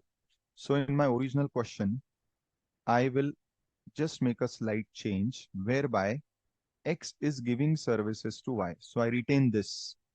So in this case, X is also giving service to Y with other production departments, but Y is not giving any services to X. Then this sum becomes the sum on step ladder method where one is giving to another, but the other one is not giving to the first one. I hope this is understood by all. So with this modification, if I solve this sum, how will my working happen? Yes, Srini. Go ahead, Srini. Sir, how do we choose which service department we need to choose? No, sir. We don't choose anything in this sum because actually, see, this Srini, this sum is not on reciprocal, step ladder. I wanted to give you all a comparative difference between the methods. So I am myself converting the sum. Now, when I'm saying I'm converting the sum, this will not happen in exams. In exams, the sum would already be where x is giving to y, or it may be otherwise y is giving to x. I am just assuming so that I can give you the explanation as to how this method works. So there is no such rule that only x will give to y always. Perfect. So I'm sure others also who may have similar question key how I decided x gives to y. It is just I'm assuming because I want to take this example of step ladder method in this sum. Correct? Perfect. Now, if x is giving to y, then I have to also charge the expense of x to y. So now this 9,000x expenses will be charged to all the departments and also to y in this ratio. So now the ratio is 4, 3, 2, 1. Correct? So now I get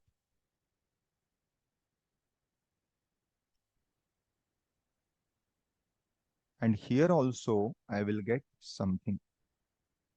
And this 9,000 shall be minus. Now here, y originally had its own expense of 3,000. It got share from x of 900.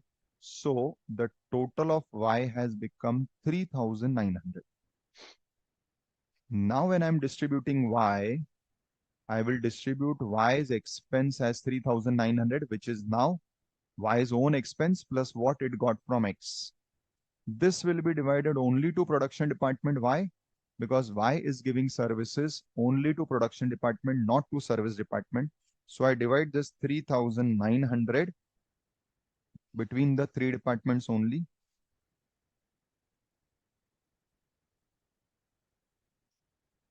One, four.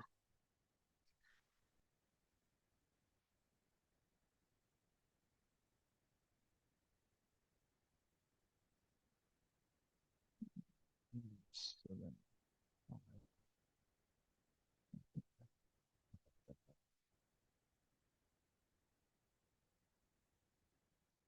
Dash 3,900 negative. This will be now my total overheads of each of these departments. And this will become nil. So 3, 6, 7. So it is 18,663.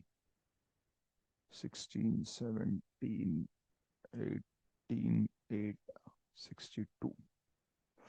13, 14, 615, 575. Correct, students? This is the second method in secondary distribution. Anybody, any questions?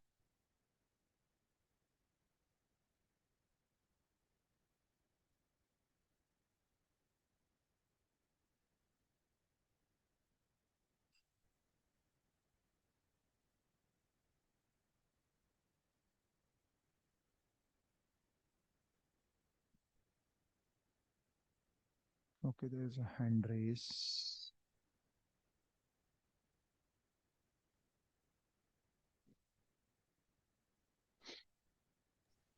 Yes, Bhavna. Sir earlier question में जब x Y को service दे रहा था and Y x को दे रहा था तो बेटा उस अभी केस तक वो में आया ही नहीं, एक्स वाई को दे रहा है, वाई एक्स को दे रहा है, वो तो केस अभी तक आया ही नहीं भावना। वो तो तीसरा अच्छा ओके कैटेगरी है जब दोनों एक दूसरे को दे रहे हैं। पहला वाला ठीक क्या है था, एक्स वाई को और वाई एक्स को नहीं दे रहा है, वो कैटेगरी था बेटा। ओके ठीक है सर एरोज देखो, मैंने जो ये एरोज बनाए ना यहाँ पे, वो एरोज देखो। इसके पहले एक्स वाई वाई एक्स को नहीं दे रहा था, अब देगा। Yes, students, any further doubts? No doubts? Perfect. Now I solve the question as it is, which is the case of reciprocal. Now in reciprocal, you have two methods. So I'm using the first method, that is repeated distribution method.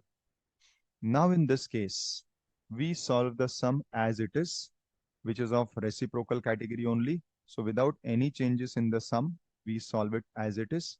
Now here, both are giving services to one another. So X has given to Y is also giving to X, right? How will we solve this? Now in this reciprocal category, the first method is repeated distribution method. How this method works?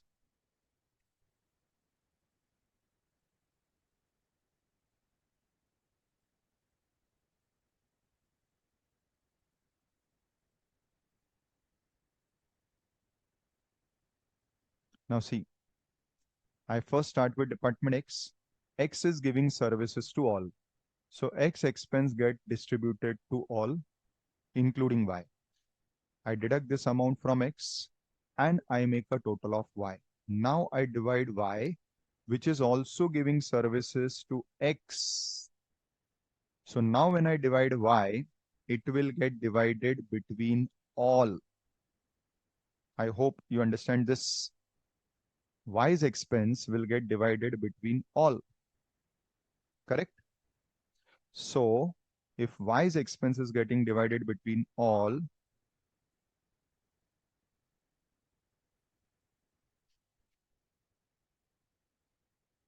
so this is what is happening. I hope you all have understood this, students. Is this clear to all? Anybody has any doubts? Now when I make total, interestingly, see here, this was nil and this was 3900. Here, this has become nil and this has become 780. Mawsam. Yes, sir. Which from what we divided, sir? Sorry, I didn't By get you. given this ratio part and this amount. See, beta, this is the expense of Y. And now Y expense has to be divided in the ratio of the services, which is it is giving to all departments. The ratio is 30, 30, 20, 20 given in the sum, correct? Okay. So I divided in The this ratio. last step you told na that way. हाँ बेटा, so ratio आप वैसे ही करते हो ना, 3900 divided by the total multiplied by 3 multiplied by 3 multiplied by 2। बेटा और ratio कैसे ओके। करते हैं? हाँ सर, नहीं बस ये डाउट क्लियर करना था। Fine. Now okay what sir, is thank you so interesting much. Students is that now y has become 0 because it has distributed its cost to x, to all rather. But now you have x, which is not 0. It is now having share of y. So X department is having some cost in the form of share received from Y. So now again I will divide X in the ratio of X, right? What is the ratio of X? 4, 3, 2, 1. Again use your calci. 780 divided in the ratio of 4 is to 3 is to 2 is to 1. So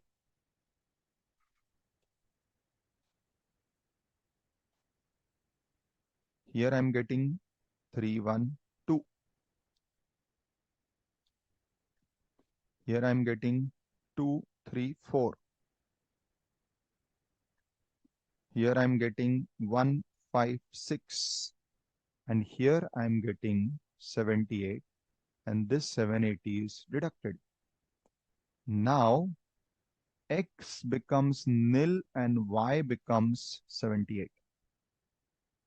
Now I divide Y. 3, 3, 2, 2. Right? But this 3, 3, 2, 2. sorry, not but, this 78 again will get divided to all in this ratio. So again I divided 78 divided by 3322 is 10. So it comes to 23.4. You want, you can keep decimal, you want, you can round off. And 15.6. Okay, I'll do one thing, I'll round off.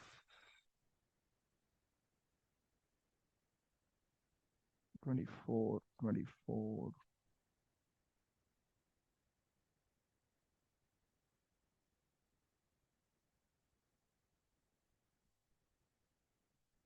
15.6, so 16. Correct, na? 6, 16, 18, correct. Now again, y is nil, x is 16.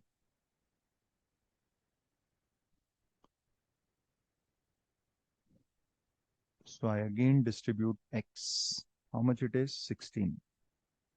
Now pay attention, students. X is giving services to all, right?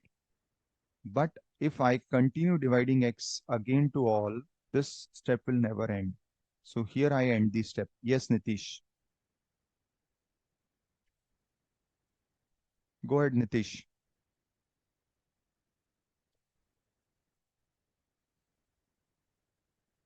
Nitish, I've unmuted you, beta.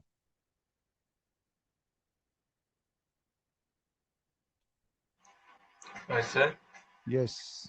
sir, in this type, step ladder one, नहीं ये तो repeated distribution method. Sir, in this one, we have to go till it becomes a negligible amount. Yes, you have to go till the amount will become a single digit. Like after this, when I distribute 16, I will be getting a single digit figure. Here is where I will stop the process. So, sir, it is a double digit number, so we can do one more process. Why? Because now it is going to become single digit. Now, if 16 will be divided, see 78 was also double digit, but I divided to all. But now 16 when divided will be single digit. Na? Will be single digit. Okay, sir. Yes. This is So, when you at the time decide of to stop. ratio, okay, sir. At the time of ratio, we have to see that it should be a single digit distribution Yes. at the time Because of then it ratio. is negligible. Na? See 2 or 3 or 4 rupees here and there will make no difference. That is the Okay. ideology. Yes, But sir, it is Tamreshwari. very Yeah. time consuming this method. Yes. So, Sir, so if an examiner asks us, we have to make all these tables again and yes. again, we have to do this process. Yes. Yes. So, Is there any so alternative? there is alternative, na? But if the examiner asks you to do this, you have to do this only. Okay, sir. Correct, na? So, but this happens in accounts and this happens in FM also. Even in income tax, when you are doing salary chapter, one sum of salary takes or consumes time which you require to solve two sums But of sir, capital gain or PGBP, right? okay, sir. Okay, sir. Yes, Tamreshwari. Sir हम stand leather वाले के अंदर हम मतलब कि x और Y के अंदर जीरो आना चाहिए, मतलब तब बेटा तक यूज। आपका प्रोसेस तभी रुकेगा जब एक्स और वाई दोनों जीरो बन जाएंगे, तब तक चालू रहेगा ना। Yes sir. सो आपका डाउट क्या था? स्टेप लैडर में वो बन गया था ना जीरो, पहले एक्स जीरो बना वाई को देने के बाद, और फिर वाई का ऐड करके जब हमने डिस्ट्रीब्यूट किया तो वाई भी जीरो बन गया। यस सर, और डायरेक्ट वाले में तो कुछ होता ही नहीं है। करेक्ट, क्योंकि डायरेक्ट वाले में एक्स ने वाई को नहीं दिया, वाई ने एक्स को नहीं दिया। यस सर, और ये वाला सर चलता ही रहेगा क्या? नहीं, खत्म हो गया ना, मैंने बताया ना अभी। अब हमने यहाँ यस। पे आके स्टॉप कर दिया ना। कैसे स्टॉप हुआ? अगर मैं वाई को दूंगा ही नहीं तो अब इसके आगे वो स्टॉप हो जाएगा। Okay sir. Correct. Yes sir. So now this 16 will be divided only between ABC by taking the ratio of ABC and not taking the ratio of Y. So now I divide 16 in this ratio.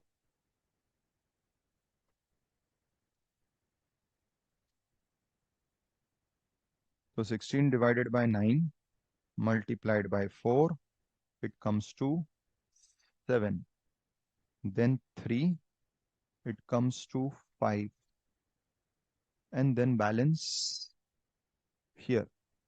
and this 16 is minus, यहाँ पे कुछ भी नहीं, so both becomes nil. And now the total of A is this. Total of B is this. And total of C is this. Right, students? So I'm making total of A.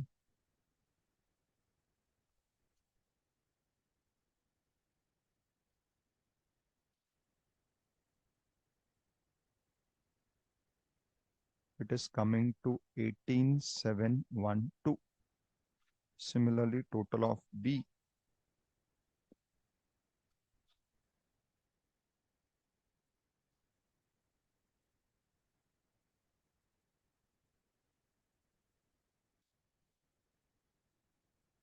It is coming to 18,832. And of C.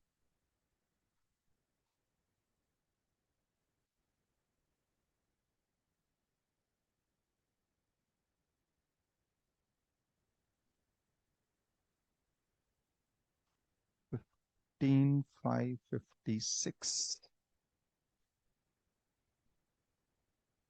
This is a repeated distribution method, students. Any doubts? Oh, now I'm getting good reactions.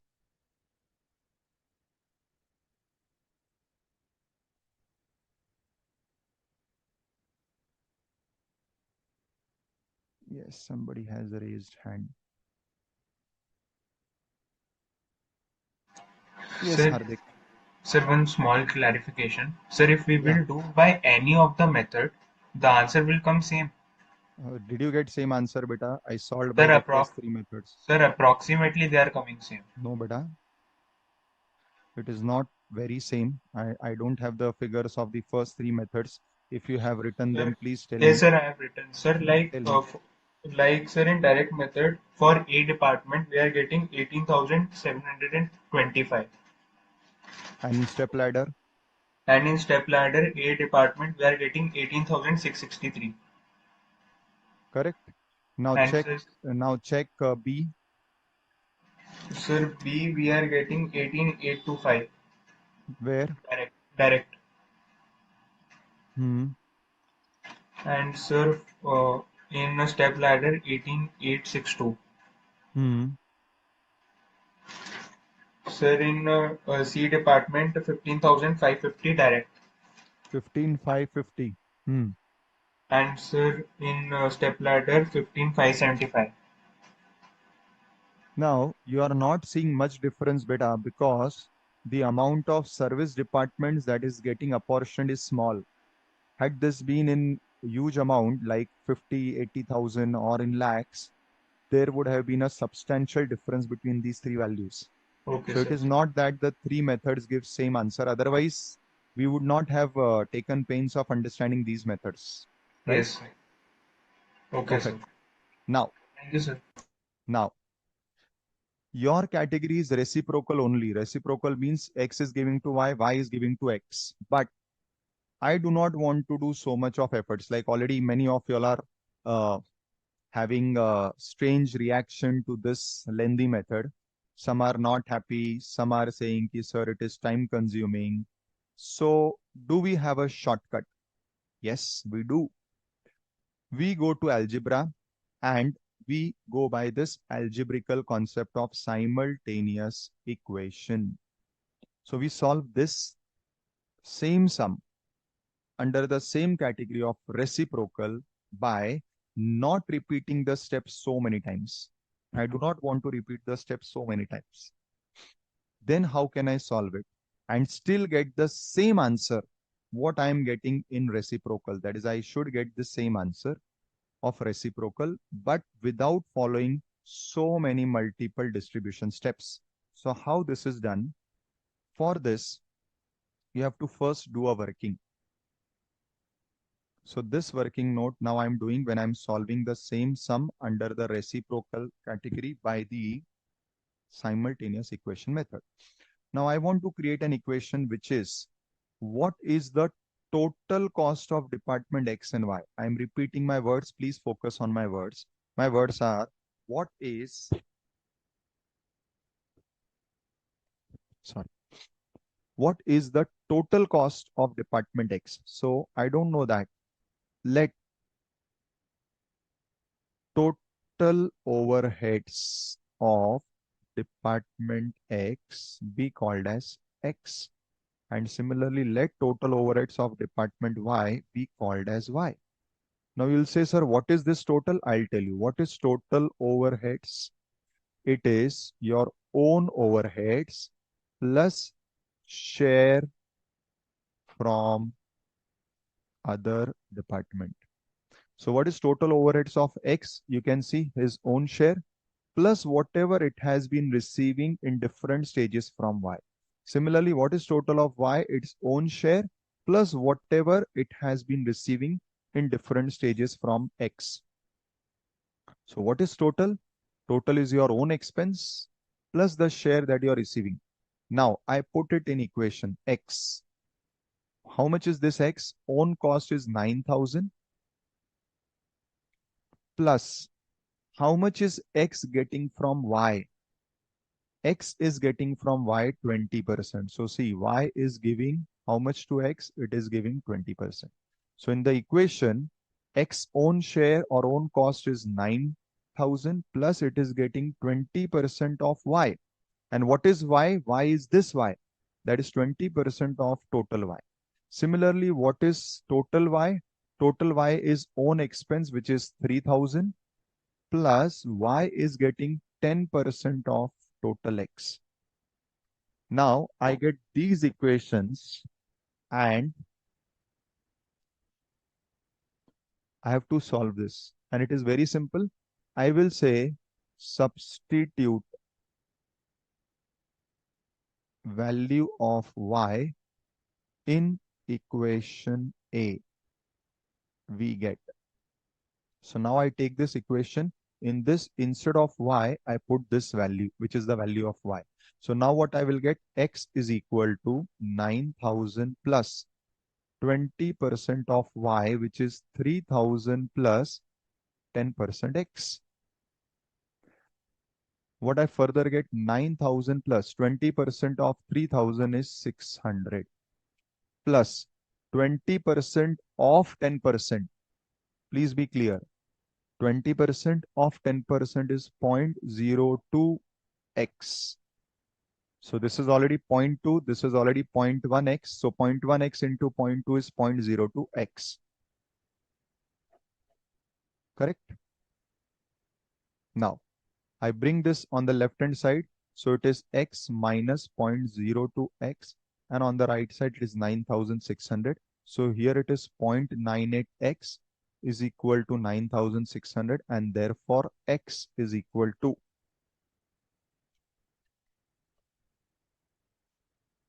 approximately 9796. What is this? This is total X.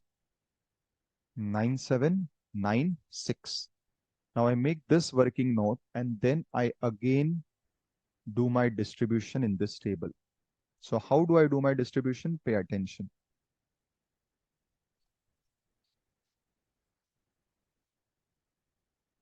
Now I need not do so much of working.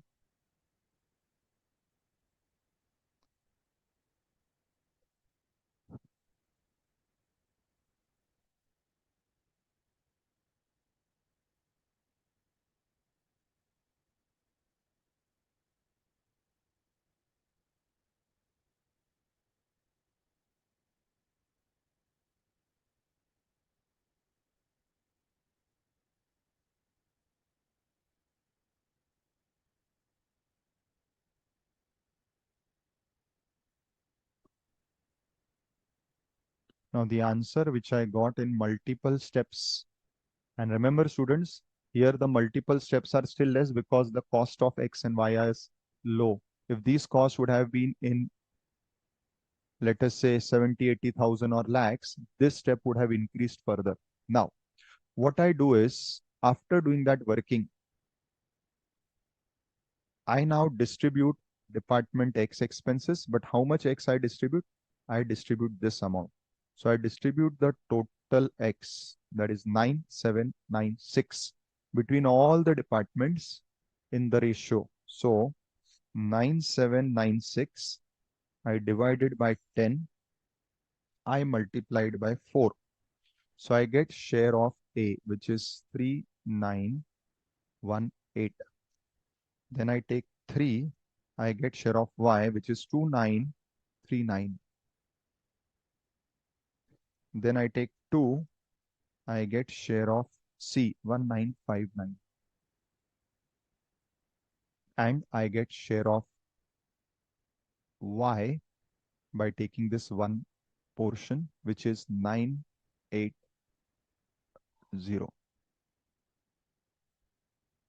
Correct? Now, interestingly, what I will subtract is what I have distributed. So how much I have distributed? I have distributed 9796. So this is what I will subtract from X. Now I get a total of 3980 for Y, and I get negative 796 in X. Now when I distribute Y,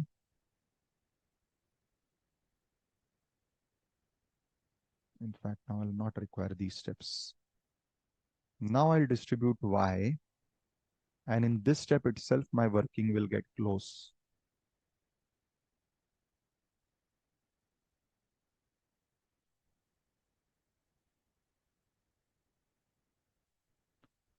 So I distribute Y, 3, 3, 2, 2. How much amount? 3980. And my working will be closed here. So 3980, 3980 divided by 10 multiplied by 3, I get 1194. 1194. Then taking 2, I get 796. 796. And how much I have distributed? 3980. So see the magic. Nil, nil.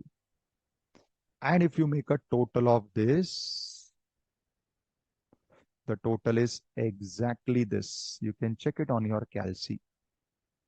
If you make a total of this, the total is exactly this. And the total is exactly this. So what I was getting in multiple steps, I get the same answer in one step. So I get the same effect of reciprocal repeated, but by not repeating the steps again and again, but by doing this working, which is the simultaneous equation method. So as you can see, the answer which I got by repeated method, exactly same answer I'm getting here in one step. Only for that, I need to do this working. So for reciprocal, you have the second option of doing it by the simultaneous equation method, which will give you the answer in one step. Yes. Tell me, Bhavna. Sir value calculation के बाद ये दोबारा repeat कर दो क्या चीज? कैसे distribution किया है यहाँ से बेटा डिस्ट्रीब्यूशन कैसे करते हैं? आपको सर 3980 करना है, ये आया 3980, या यहां से मैं लेता हूं, ठीक है, मैंने यहां से लिया, आपका एक्स का वैल्यू कितना आया? 9 3796, वो लिया मैंने यहाँ पे, उसको एक्स का यस रेशियो क्या है? 4:3:2:1, उससे डिवाइड किया तो ये फिगर्स आए। अब हम यस माइनस करते हैं वो अमाउंट जो हमने डिवाइड की, मैंने कितनी डिवाइड की एक्स की अमाउंट, तो मैंने वो यहाँ पे माइनस की। अब इसमें क्या हो गया? y की टोटल आई 3980 और x की टोटल आई नेगेटिव 796, ये आई क्या? यस सर अब मैंने y का ये 3980 जो आया वही डिवाइड किया वापस y के रेशियो में सबको, तो सबको ये मिला, जिसमें x को मिला 796, जितना नेगेटिव था एग्जैक्टली उतना आया, और उस वजह से इसी स्टेप में x और y निल हो गए, और मेरी जो टोटल आई एबीसी की वो वही आई जो मेरी 5-6 स्टेप्स के बाद आने वाली थी रिपीटेड में। ओके समझ में सर। आया बेटा? Yes sir. Great. Yes sir Tambeshwari. या यस सर। सर अगर हम पहले y का निकाले तो उसके बाद x का सेम निकाले तो आंसर भी। आएगा, आप वैसा भी कर सकते हो। अगर हाँ। आपको ये वर्किंग y के लिए करना है, आप पहले इधर y निकालिए, y को डिस्ट्रीब्यूट करिए, बिकॉज ये रेसिप्रोकल है, दोनों एक दूसरे को देने वाले हैं, तो आप पहले किसी को लेंगे तो चलेगा। तो रेसिप्रोकल में आप सीक्वेंस आगे पीछे कर सकते हो। लेकिन नॉन रेसिप्रोकल में नहीं कर सकते। नहीं, ओके नॉन रेसिप्रोकल में बेटा डायरेक्ट में तो कोई सवाल ही नहीं है सीक्वेंस का, और यस सर। स्टेप लैडर में भी सवाल नहीं है, क्योंकि अगर एक्स वाई को दे रहा है तो आपको सिर्फ एक्स का वाई को देना है, वाई का एक्स को देना ही नहीं है, तो बात ही यस सर। खत्म हो गई ना। तो वो जो ओके। सीक्वेंस है उसका सवाल आने ही नहीं वाला है in yes non sir. Reciprocal, है ना, और रेसिप्रोकल में आने वाला है, पर फर्क नहीं पड़ेगा, आप किसको भी पहले कर सकते हो। Correct. So students, I hope you all have understood this. So this is overhead distribution, both primary, secondary, in total. किसी को और कोई सवाल है तो प्लीज पूछो. If anybody has any questions, please ask. Because now after this, in the next lecture, we'll complete this chapter by going to the last part, that is ORR and under over absorption. Anybody having any question?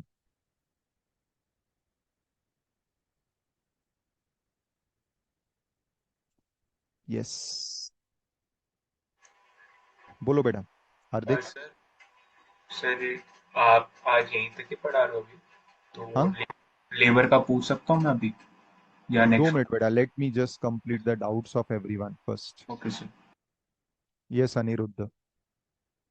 Sir, when it is given that the entity is mainly power intensive, machine intensive, Hmm. that time when sundries are given, sir, we have calculated by taking basis of machine hours. Correct. But why we are not taking, sir, this horsepower into machine hours? Because in that particular case horse power तभी होता है जब आपके machine के capacity के हिसाब से कोई खर्चा लगना है. सन्ड्रीज का तो कोई सन्ड्रीज हैज नो बेसिस. अब मुझे उसको कोई तो एक बेस यूज करना था, that is why we selected the base machine hours, because we are machine driven. पर उसमें मशीन का कैपेसिटी छोटा या बड़ा है, उससे अगर मैं उस खर्चे को लिंक नहीं कर रहा हूँ, क्योंकि वो खर्चे पे वैसा कुछ भी नहीं होता है, दैट इज वाई आप एचपी को कंसिडर नहीं करते. एचपी को आप तब कंसिडर करोगे जब मशीन के साइज की वजह से भी खर्चे को फर्क पड़ेगा. So if that is your understanding कि मशीन का साइज से मेरा खर्चा कम ज्यादा हो रहा है, then you will use HP, जो हम लोग नहीं करते. So again it is a judgement based बेटा. So judgementally we are only taking machine hours as the basis, because we are not assuming कि मशीन के साइज और कैपेसिटी से फर्क पड़ना है. ठीक है बेटा? Yes, sir. ये श्रेणी. Sir, if you look at the service department X, the total cost is 9,000. But if you see the next calculation, it comes around 9,796. Why is that? Right. Because it's more than the previous amount, right? No, beta, because X total cost is made up of X own cost plus whatever it will receive from Y. This I have calculated mathematically using the simultaneous equation so that I get to know कि X will receive 796 from Y. This is how the total of X becomes 9796, which I distribute so that in one stroke only I get the answer. So 9796 is the total cost of X, which is made up of X own cost plus whatever it will receive from the Y. Okay, but negative figure, is it possible to come expense negative? But beta, this is not expense, na? This is just a mathematical figure. I am doing a mathematical step. Okay, fine. Okay, sir. Yeah. Okay. Correct, na? Yeah. It is not expense. It is a mathematical figure, right? Okay. Yeah. Yeah. Yes. Anybody else has any doubts in this, students? No? Excellent. So with this, we complete today's overheads lecture. Hardik, now you may ask your labor question, beta. Sir I have a doubt in question number 40. 40 from my notes. Yes, sir.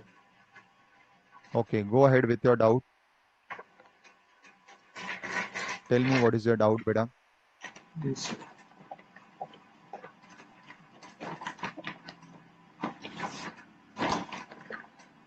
Sir, in this question, they are asking for total labor cost per week to produce the target output. So, sir, we have to go from each and every operation. Yes, because all operations are required. Now, it is the process costing example where first your product will work in 1, then 2, then 3, then 4, and then 5, and then it will get completed. Correct? So, sir, we have to take the total of 15, 25, 10, 30, 20, all. No. Wage rates are different. How you can take total? You'll have to multiply respective by respective rate. Na? You cannot take total. So, weighted, we will go for weighted wages. Total. Why? You go for independent. First find out independent, multiply, find out wages, and then make a total of wages. Why you are going for averages and all? Okay, sir, and then multiply it by 40 hours in a week. No. So first is this sum is a special sum where you are required to do working of workers required. That is what is the special point. See, your factory works for 40 hours. You have to produce 600 dozens. Correct? Yes, sir. Now, each article require 15 minutes. So let me first say 600 dozens means 600 into 12. So you require 7,200 articles. Sir, why 12? But it is given dozen, na? How much is Dozen. 1 dozen? Okay. Dozen, 1 dozen, 12 items. Okay, sir. Yes, sir. So total 7,200 articles are to be manufactured. Yes, sir. Right? Now I convert this to find out how many hours would be required of operation A. One article, yani one unit requires 15 minutes. So 4. 7,200 will require how much, beta? 1 hour में 4 होगा तो 7,000 divided by 4. 7,200 divided by 4. Sir, 1,800. Correct? Yes, sir. So 1,800 hours are required. Yes, sir. Now wage rate per hour is 0.65. So multiplied by 1,800, you'll get the wages. Sir, similar we have to do for all the 5 operations. Yes. Okay, Yes. sir. And Yes. then they have asked you to also prepare a statement showing for each operation in total number of operations, labor cost per dozen required. So this is how you'll get for each operation and then for total. Okay, sir. Correct? Yes, sir. Yes. And Yes, sir, Srini. Yeah. Tell one me. small doubt. Sir, one small doubt. One more, sir. In second primary distribution, if we are given engineering company, then sir we will take number of labor hours or number of machine hours for this. Machine hours I'll prefer, beta. Machine hours. Okay, sir. Yes. Okay, sir. Thank you, sir. Yes. Yes, Srini. Sir, I have a request. Can I ask? Yeah, please go ahead, beta. Now our session is over. You can ask me anything again. Yeah, can you please provide solution key for all 40 questions? So if it's Beta, possible, I have because been like, there will be repeating lot of this. I have been repeating this beta in every lecture. Every student is asking the same question. I've already mentioned, Srini, I do not have any answer key. I compiled these questions specifically for you Sir, all. at least if you can provide that year of MTP or RTP in that question, that will be fine, sir. So Sorry, that we beta. can try year of MTP or RTP year of MTP or the question year. But year let's of question. see, actually, Srini, don't take me otherwise, but this I'm doing for the first time. So I will also need some time to do all those things. Firstly, I've just compiled the questions and these are from different books, different materials. So it will be difficult to get the answers because in many books that I'm referring, only questions are given. I found the question good, so I've put it here. But that's what I'm repeating again and again. If you all want to practice backend, kindly refer to our institute's material, which is available with answers, so that whatever are your doubts will get cleared there itself. And still, if it is not getting cleared, connect with me. Na? In any session, after my session, you can ask me. I'm available. Not a problem, beta. Right? Yeah, fine. But each question is in different concept, Yes, right? So yes, that is why I've taken them, na, beta. That is why I've taken them, because I found them different. if 40 questions are there, so answering all these, it would be different concept. So that's what got confused. Which one we need to select, or which how to answer it, or the steps for that. That's why I'm saying, So beta, that's what. maybe what you all can do is first refer institute materials, whatever you have, right? And institute material question bank on each chapter you will get is more than 100 questions, including MTP, RTP, past exam papers, right? Okay, fine. If after that Okay, you sir. get time, then come to this. Yes, Ria.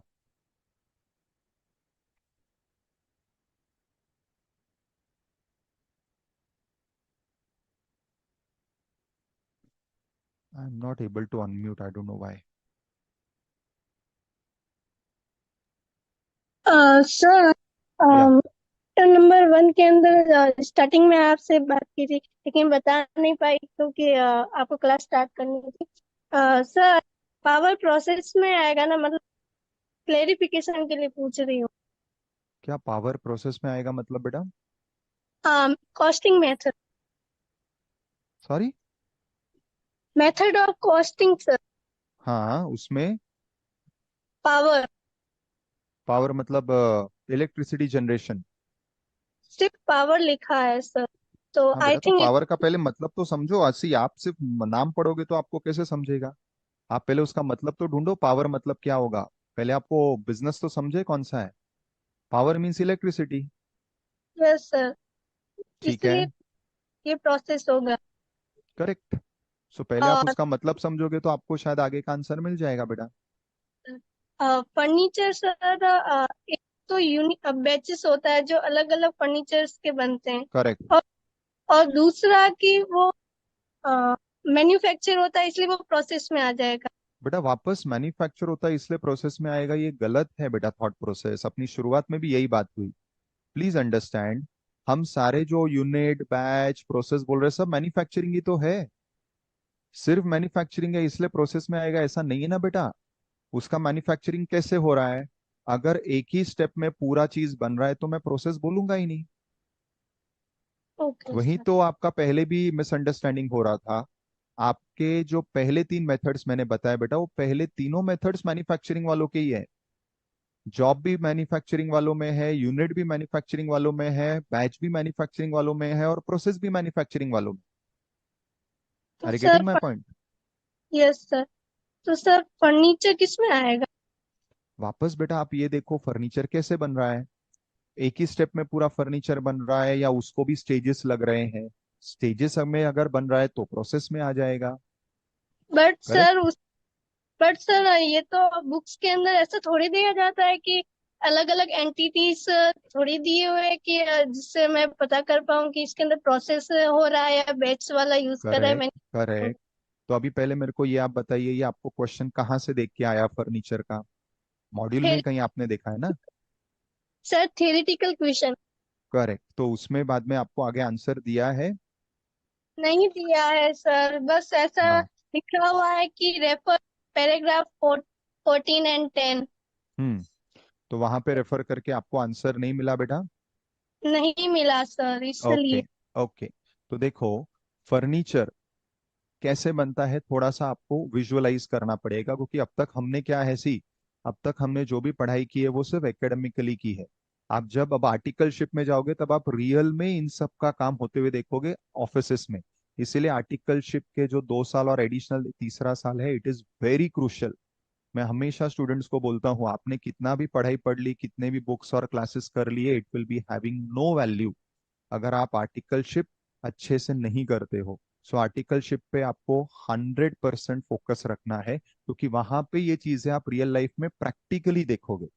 और अभी आपको जो answer नहीं समझ में आ रहा है बेटा, उसका रीजन यही है कि आपने अभी तक रियल लाइफ में देखा ही नहीं है कोई भी काम होते हुए। आपने नहीं देखा है चिप्स कैसे बनते हैं, नहीं देखा है मोटर कार कैसे बनती है, नहीं देखा है कंप्यूटर कैसे बनता है। करेक्ट। तो yes. Answering your question now, manufacturing कोई भी चीज का, हर चीज का मैन्युफैक्चरिंग होके ही बन रहा है। अब उसमें जब आप फर्नीचर देखते हो तो फर्नीचर में जितना मैंने देखा है वो बैच कॉस्टिंग में आता है। क्योंकि वो ऐसा नहीं होगा कि पहले एक स्टेज होगा, वो स्टेज 10-12 दिन 15-20 दिन चलेगा, उसके बाद दूसरा स्टेज होगा, ऐसा नहीं होगा। एक फर्नीचर आइटम तो दिन भर में बन के तैयार होता है।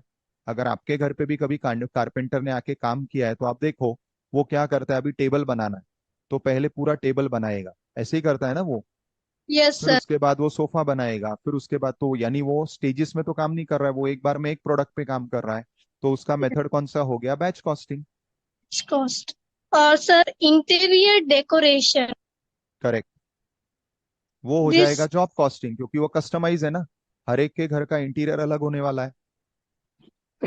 तो जब आप किसी भी इंटीरियर को बुलाओगे, आपके घर का वो अलग करेगा, मेरे घर का अलग करेगा, हार्दिक के घर का अलग करेगा, श्रीनी के घर का अलग करेगा, सबका अलग अलग करेगा। तो तो वो सर इसके कस्टमाइज हो गया।